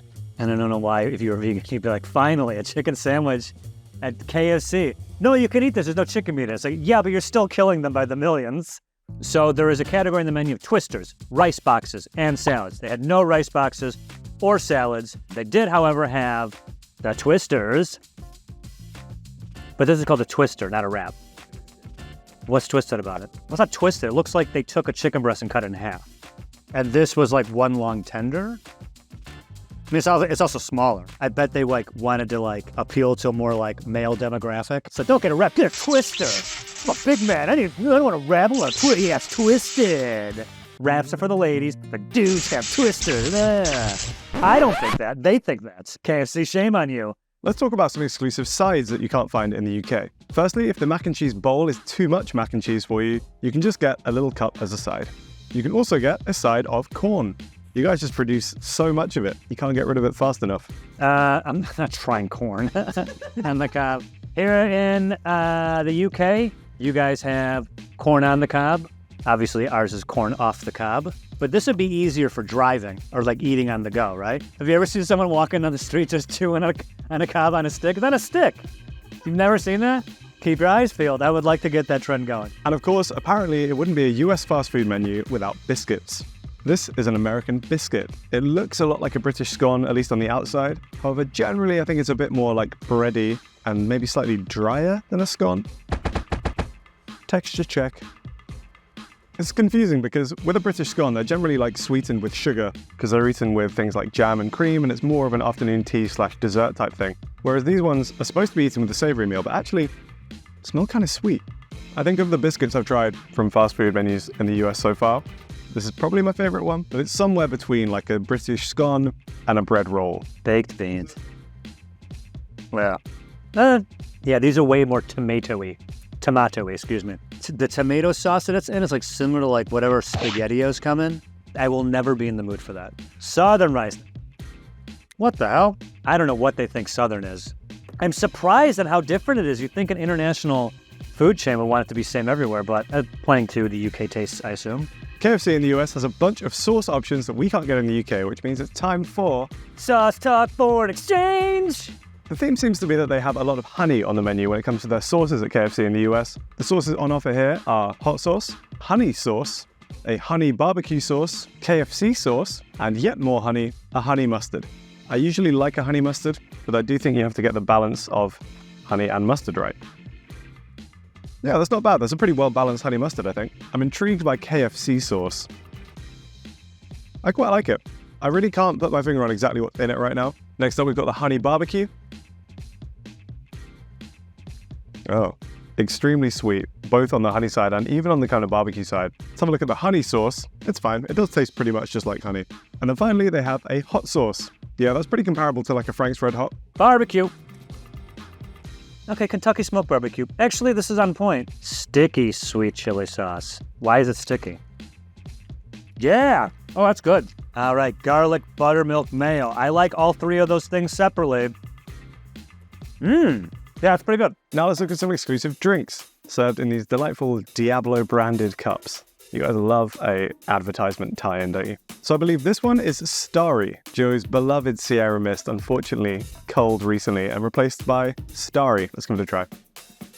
It's more what I'm used to, I guess, from like a UK version of a lemonade style drink. And of course, we have a US style lemonade. It's pretty good. Again, to me, it's slightly weird what Americans consider lemonade, considering coming from the UK. Lemonade is basically Sprite. It's like a clear, carbonated lemony beverage. It's pretty good. It's probably like slightly more refreshing and hydrating than a Sprite is in the UK. There are a couple of other exclusive drinks which we can normally get, but unfortunately our local branch did not have. Devastatingly, because I really wanted to try the Mountain Dew Sweet Lightning and regular American Mountain Dew. When we ordered the bottles of drinks, didn't we think it was just gonna be like a personal one? I don't know, the Tango, orange, ugh. 7-Up free, Pepsi Max cherry. Crush'ems, UK of course has exclusive Crush'em drinks in front of me. I said, give me one of each, and they did. Milky Bar. Aero, is that normal? It kind of was advertised as the healthy chocolate. Because it's got more air in it. Because there's more air in it. We're still charging the same, but it's just as you get less in there, so okay. Less calories by default because it's filled with air. I might be the last person to point this out, but like they took the candy bar and they crushed it, and that's why it's Crush'ems. Okay. Oreo one, I mean, come on. That's really good. I would definitely get this. Dessert, exclusive desserts, you get a white chocolate chip cookie. You could also get a pineapple stick, but they didn't have any at the location we went to. Also, I don't know what a pineapple stick is. Why is that dessert? I think if I could pick one item from this menu to take back with me to the UK and put on our menu over there, I think it would probably be the spicy chicken. I just like how it was slightly more crispy than the regular chicken and just added a bit more flavor. The level of heat was really good. Yeah, I think that would come back with me. If I could remove one thing from the US and all other menus from KFC, I think it would be the famous bowl. I'm sorry guys, I don't want to start some kind of revolutionary war again, but I just feel like it's not very good because those ingredients don't really go together. Texturally, it's a bit of a nightmare. And honestly, there's just way better things you can do with the stuff on the menu. I was really impressed with the Flamin' Hot wrap. I might have dogged that a little bit earlier because it was smaller, but that spicy sauce you guys have is actually pretty good. Honorable mention, the vegan burger. Obviously, I'm not vegan, but I guess I was surprised by how kind of decent it was.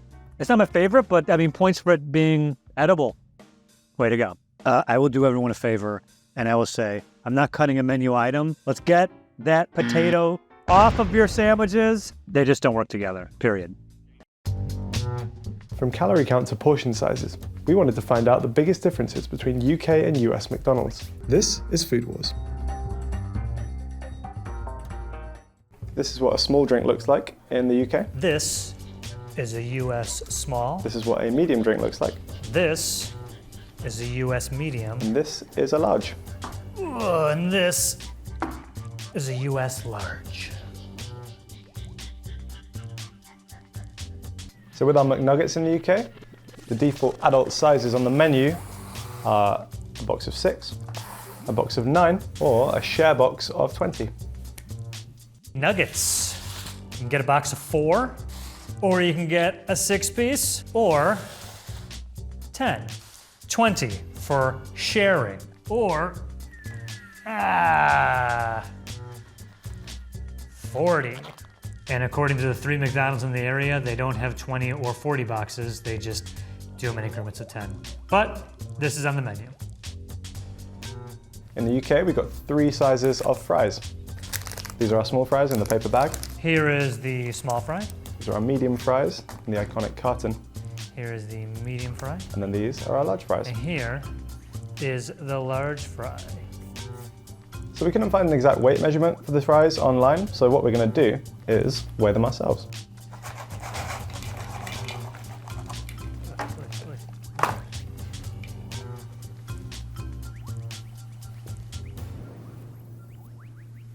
Just out of curiosity, I'm going to bring our trusty friend the scales back, and we're going to weigh the Big Mac and see if there is any difference in size.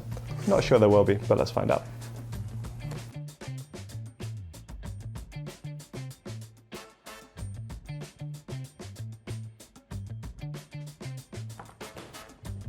Hang on.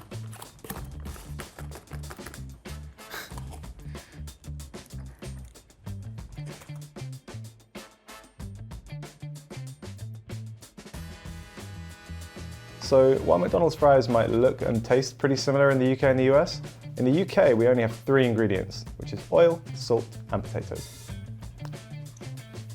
The McDonald's French fries in America have way more ingredients. These fries are made from potatoes, obviously. A vegetable oil, which is canola oil, corn oil, soybean oil, hydrogenated, Ha! Thank you. Hydrogenated soybean oil, natural beef flavor, dextrose, sodium, acid, pyrophosphate,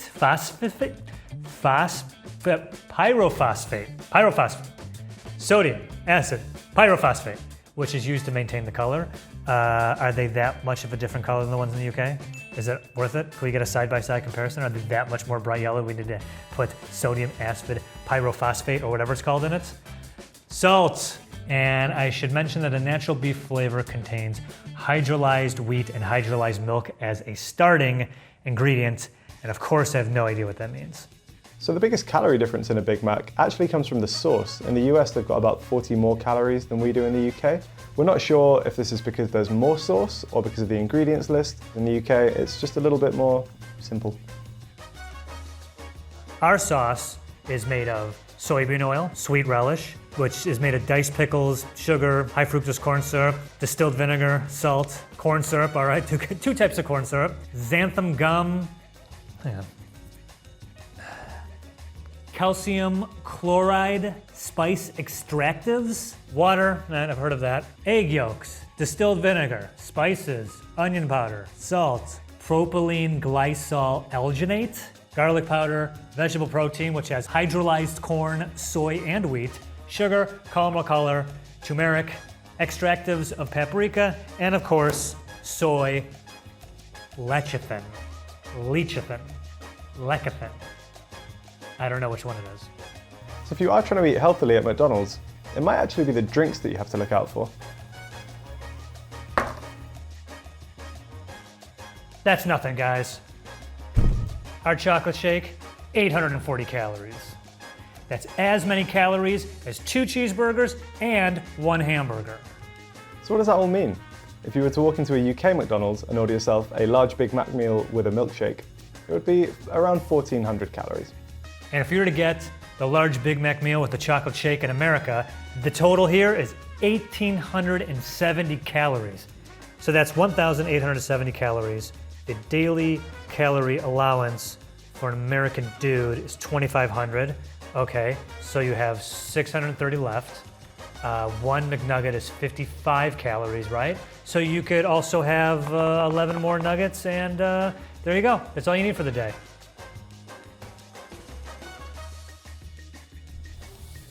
Here's everything you can only get at a UK McDonald's. So here we've got the Veggie Deluxe Burger, which is a veggie burger that's served with some mayo and some lettuce. Here we've got a Chicken Legend, which is a chicken burger, again, served with mayo and lettuce. Chicken Legend, I don't even know what that is. Not gonna catch on. That can stay in the UK.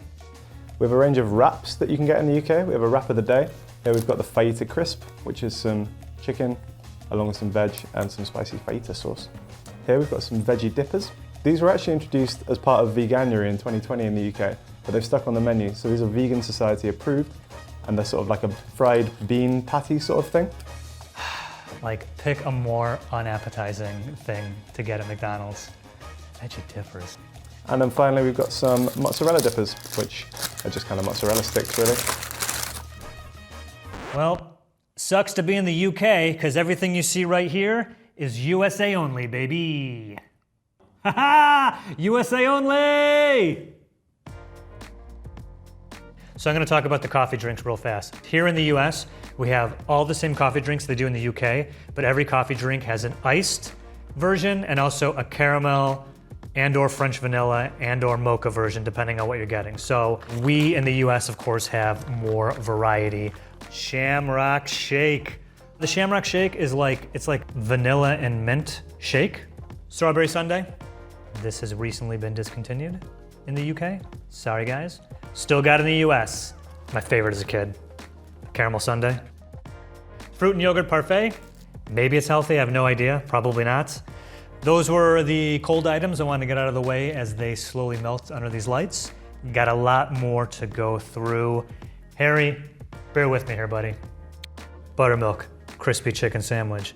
Yo, I think this was introduced when the chicken sandwich wars were really heating up when Chick-fil-A started taking over. Let's see what's under the hood. Look at that. Look at this. Yeah. Quarter pounder with cheese, deluxe. This is your fancy quarter pounder with cheese. This is for a Sunday dinner. When you have company over. There's so much. Sausage breakfast burrito. Even after it's, for a while, it's still glowing yellow. Now these are the buttermilk crispy chicken tenders. These smell amazing. I want to bite into these so bad. Just take a big bite. I want to talk about sauces real quick. Okay, I'm at McDonald's and I go, give me one of everything. I've heard from Harry and the team over at the UK that some of these they don't have, including sweet and sour, honey mustard.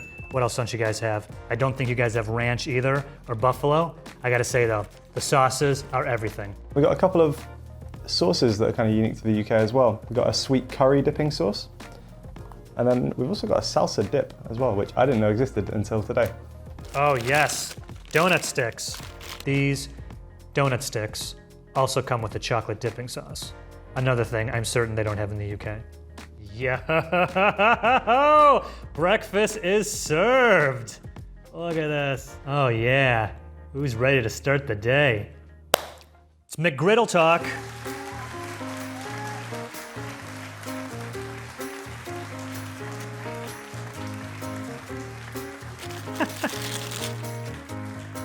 So for those of you in the UK who don't know what a McGriddle is, the United States McDonald's had this genius idea. What if we took breakfast sandwiches, replaced the buns, and made them pancakes, and somehow injected some sort of syrup flavor into the pancakes? And the McGriddle was born, and I have to say, they're fantastic. This one right here, the bacon, egg, and cheese McGriddle.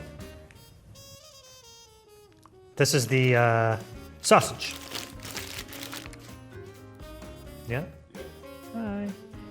Hey. Hey. This is the sausage, egg, and cheese McGriddle. American food engineering at its finest. Look at that. In the UK, you guys call biscuits cookies. Here, no. So in the UK, biscuits are cookies, or what we call cookies. In the US, biscuits are what we call, I don't know what else you can call them. Like, you bake them and they're from the South and they're dry and I don't know what they are. Much like the McGriddles, we have a version of every breakfast sandwich that instead of the regular bun bread, it's biscuits. Not the cookie biscuits like you guys have. These biscuits. Joe, you were so close on the whole cookie biscuit thing. What you guys call biscuits, we would actually kind of call scones, or scones, depending on where you're from. And the thought of putting breakfast food in between them is kind of weird. They're usually reserved for cream and jam for an afternoon tea. Last, and in my opinion, least, is this thing, the Southwest grilled chicken salad.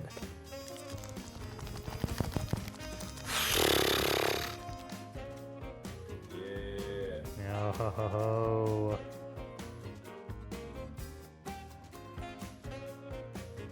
But can I eat now? Yeah, okay, cool. I don't care how many calories, it's just really good.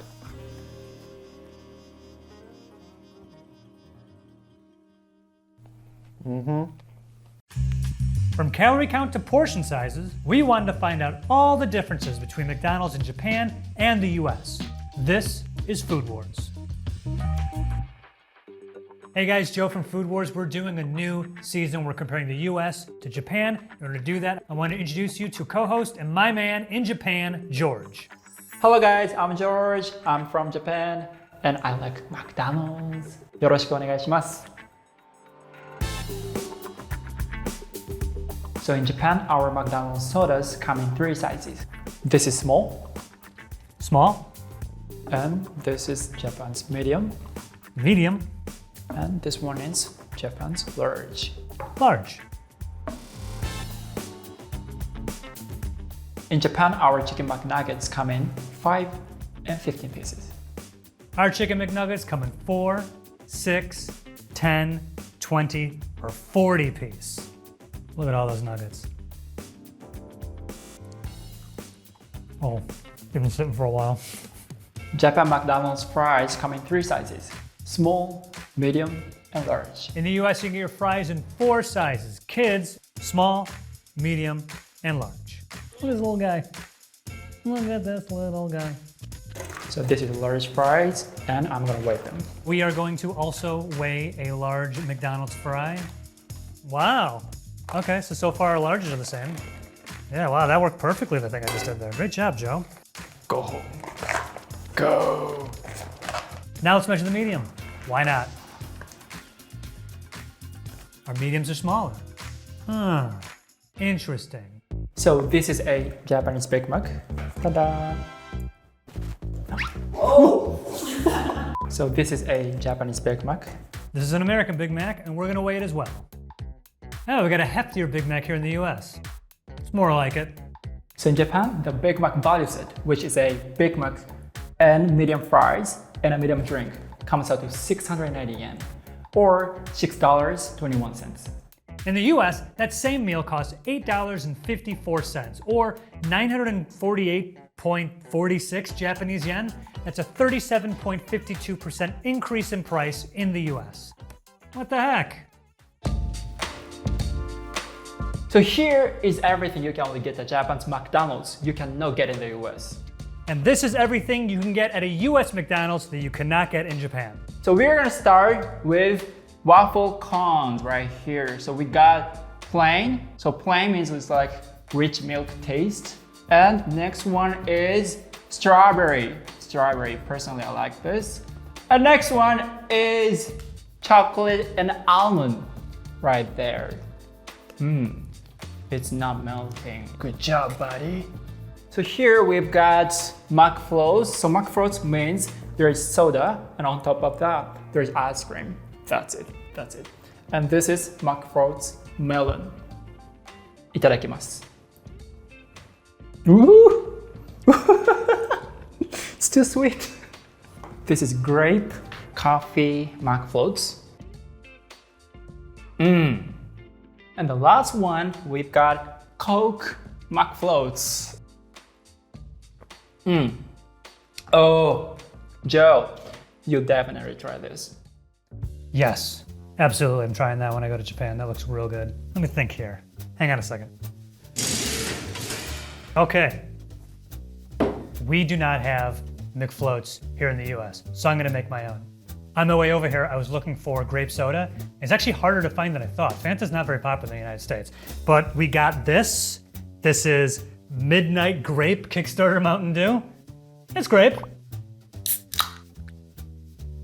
Aha, left over from the Ben & Jerry shoot. Stuff is frozen. There we go.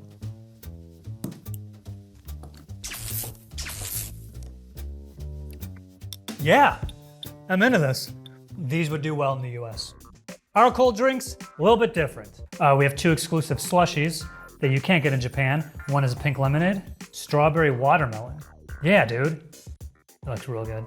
Yes, they do have McFlurries and ice cream in Japan, but one McFlurry you can get in the US is this one. It's an M&M's McFlurry. It's sorry, it's since melted, but it's like those mini M&Ms. I went to one of the few McDonald's in the country where the ice cream machine was working.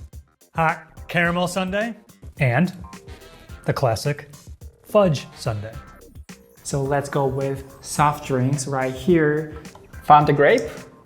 And here is Fanta melon. And this one is Japanese vegetable juice. And there is, I guess, more than 20 or 30 vegetables in it. And it's good for health, for sure. Itadakimasu.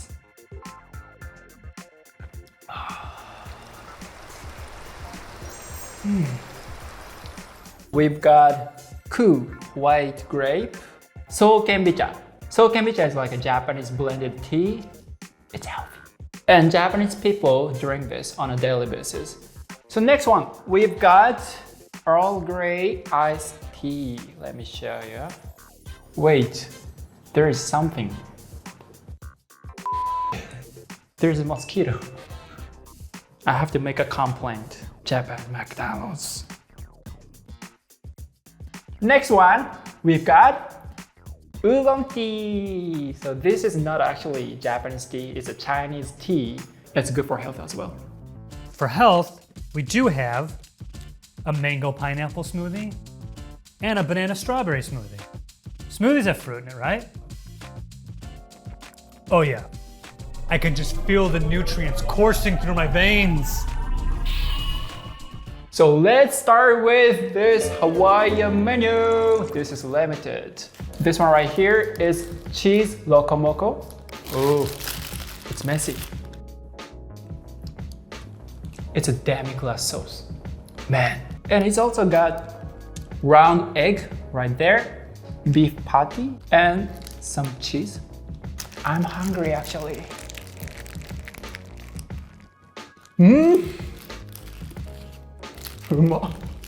Oh, this is good. Oh. You look so happy. This is hontonimai, which means really, really delicious. Alright, so next one we've got garlic shrimp, and it's also got interesting bun.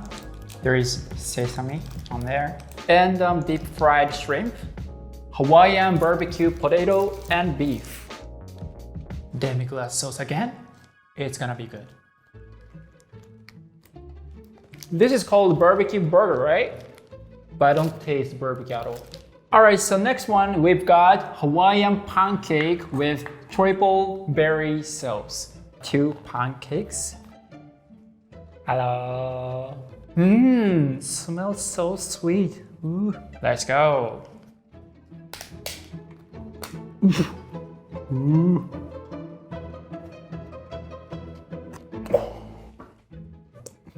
Too sweet. McFee's Blue Hawaii. Wow. It has bright blue color. This is McFee's Cassis and Orange. I would get this. I would get this. So, congratulations. This is the worst. Okay, breakfast time. This is a breakfast burrito. Oh, neon yellow egg, Mexican style salsa. Not to be confused with what, Canadian salsa? This is actually the same burrito from the US UK thing we shot over a year ago. So let's go on to these breakfast sandwiches here. Japan does have the McGriddles, which are a favorite of mine. So unfortunately, we will not be talking about those today. Sad face. I love you, McGriddles. So what they don't have, and also the UK did not have, were our breakfast biscuit sandwiches. I don't know how to describe a biscuit other than it's dry, it's baked, maybe they're made with cornmeal? According to the internet, this is not a scone, so there you go. Sausage, egg, and cheese. Our egg is like this fluffy, folded, scrambled egg. So there's like sunny side up, ours are scrambled. I can tell this was like folded over. You can see like the fold lines there. This is how we do it in the US. Bacon, egg, and cheese. Is there a better breakfast combination in the world? I don't think there is. Then they just have the sausage. No egg, no cheese, just sausage and biscuit. We have regular size hotcakes and we have a hotcake and sausage combo. And of course, comes with syrup and butter. Very natural pose. Very natural feeling right now. Always up for a pour. Yes! Breakfast is served. Oatmeal on the side to be mixed in, cranberries and raisins, and diced apples. And here we've got mega muffin, pork patties. That's a huge one. Mini pancakes. Oh, cute. It comes with apple cream sauce. Ooh. Ooh. This is perfect for breakfast. I would get it. Bacon, egg, mac sandwich. So it's got bacon and round egg and cheddar cheese. That's it. And you might be surprised, we've got filet fish. Ta-da! So filet fish is on the breakfast menu. I guess Japanese people tend to eat fish for breakfast. 3 exclusive burgers here in the US are variations on the quarter pounder with cheese. Yes, we've all seen Pulp Fiction. We know about the whole quarter pounder thing. Does not exist outside of the US, I don't think. So, probably why they don't have quarter pounders in Japan. The classic quarter pounder with cheese. Look at this guy. I mean, this was maybe my go-to one for a decade. The quarter pounder with cheese deluxe, I don't know. I feel like this is pretty close to a Whopper. I'm not a big Whopper guy, but there you go. A deluxe quarter pounder with cheese. The double quarter pounder with cheese. Look at the size of this thing. Yes, sir. Japan's exclusive burgers. Teriyaki mac burger, which is my most favorite one. My body is made of mac teriyaki burger.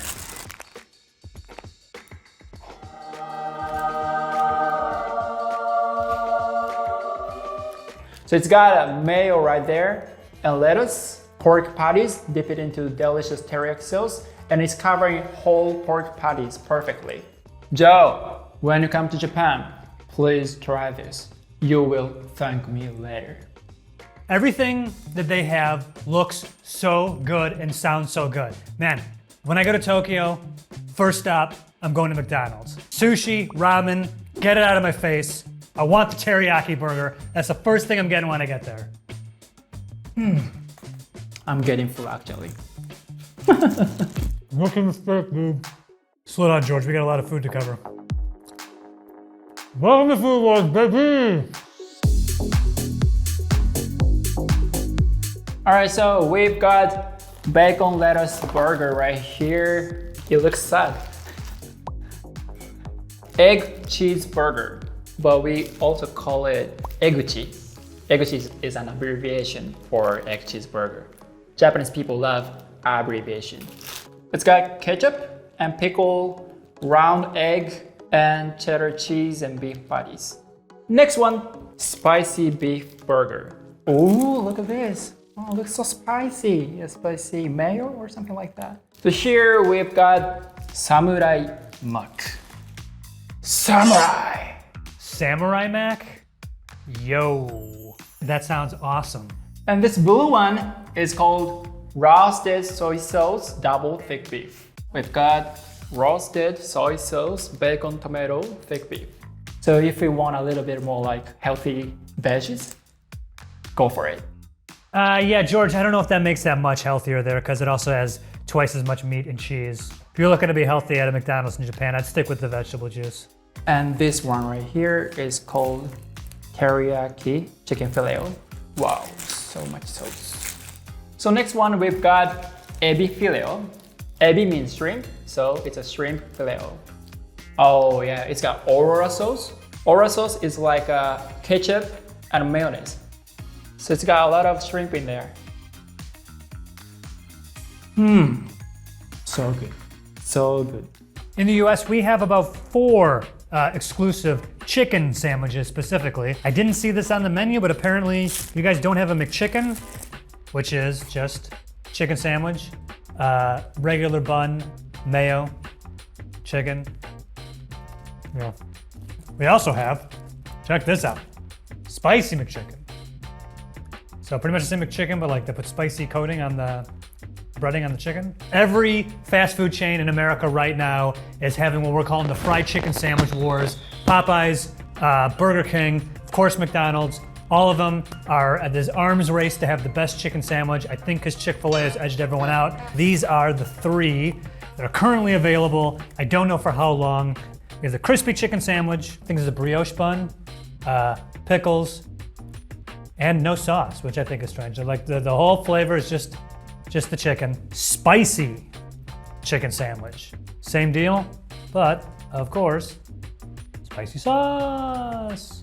And the spicy chicken deluxe, which to George's point, has more vegetables on it, you know, to be healthier. Okay, so when it comes to side menus, we've got shaka shaka chicken, and we have 2 flavors. Can you hear that? Thunder, thunder, thunder. Because it's rainy season in Japan. It's the sunny season here in Southern California. And here is red pepper, and this one is cheddar cheese. Thunder, stop! So all you have to do is just put the powder into the bag and shake it. And the powder should be covering the whole shaka chicken. Ooh, big one. Like this.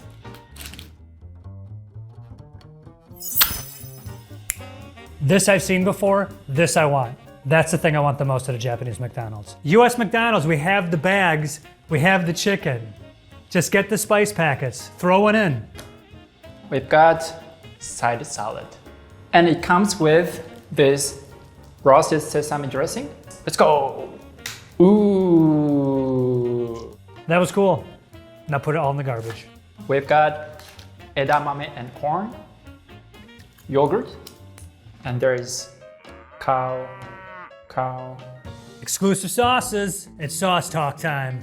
Sauce talk. We have sweet and sour sauce. They gave me hot mustard. That's supposed to be honey mustard. You guys have hot mustard? I know you don't have honey mustard. Of course, ranch. Ooh, spicy buffalo. Now these might be promotions because of that singing group BTS, but we have right now a Cajun sauce and a sweet chili sauce. This sauce is fantastic. This is the sauce. This has to stay on the menu. So these two are new ones. This one right here is soy sauce based sauce. Man, this is fantastic. Good job. Very good taste. So this one right here is called Louisiana hot sauce. Ooh, it does look like very spicy one. This is not spicy at all. Actually, we were supposed to have buy burger options, but unfortunately, you can only get them from 5:30 p.m. But let me explain what buy burger is. Buy simply means double in Japanese. So if you order a normal Big Mac, it has 2 beef patties, right? But if you order buy Big Mac, it has 4 beef patties. But not only Big Mac, but all burgers adopts the buy burger options. That's funny. You can only get double the meat after 5:30. That's really funny. That would not stand in this country at all. People would lose their minds. 4 patties on a Big Mac. So after shooting this video, I'm gonna order buy Big Mac and then buy health. You ain't gotta tell me, George. Bye, health. All right, here are all the ingredients for US Big Mac. Oh God. The bun. It has enriched flour, which is wheat flour. Vinegar, and contains wheat. Onto the beef patty. 100% pure USDA inspected beef. No fillers, no extenders. Prepared on the grill with seasoning, salt, and black pepper. There you go. There you go. Shredded lettuce ingredients. Lettuce. Nice. The Big Mac sauce ingredients. Soybean oil.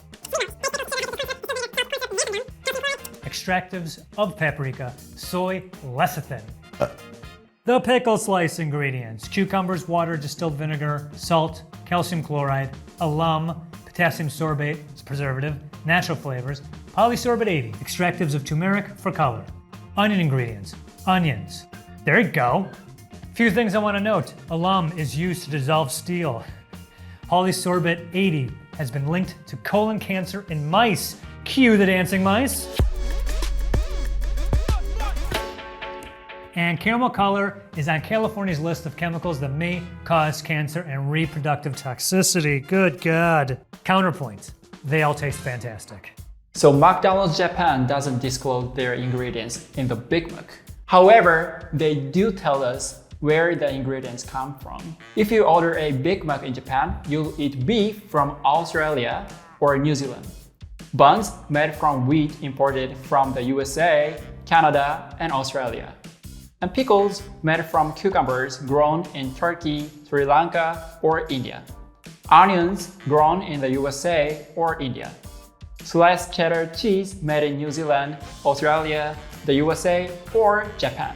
And lettuce grown in Japan, Taiwan, the USA, or Malaysia.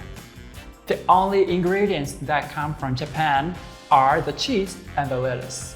And even then, McDonald's still imports some lettuce and cheese from other countries. So this is a very international burger. Thank you, world! So in Japan, our Big Mac is 525 calories and 28.3 grams of fat and 1007 milligrams of sodium and 41.8 grams of carbs and 26 grams of protein. In the US, our Big Mac is 550 calories, 30 grams of fat, 1,010 milligrams of sodium, 45 grams of carbs, and 25 grams of protein. So the US has a slight increase on everything except protein. So in Japan, our 5-piece nuggets is 270 calories and 17.2 grams of fat and 506 milligrams of sodium and 13.1 grams of carbs and 15.8 grams of protein. Broken down, each nugget is 54 calories. We don't have a 5-piece here in the US, but we do have this, a 10-piece. Let's get those stats on the screen. Go ahead and divide everything by 2, and yes, now we have the stats for a 5-piece. Pretty smart, eh? If we want to divide all that by, I think, 5, you'll get the stats for 1 nugget. This is so exhausting. In Japan, if you order a Big Mac meal with large fries and a medium chocolate shake, the grand total will be 1,405 calories. And in the US, adding medium fries and a medium chocolate shake to a Big Mac, the grand total is 1,660 calories. And that is a calorie increase of 18.14%. If you're wondering why we're using a large fry but a medium chocolate shake, turns out that in Japan, you can't get a large chocolate shake. They'll only sell to you in medium, I'm assuming because they don't want you eating that much ice cream. Wow, okay, that was Mexican Coke. Yes, Harry, I believe that's called death by deliciousness.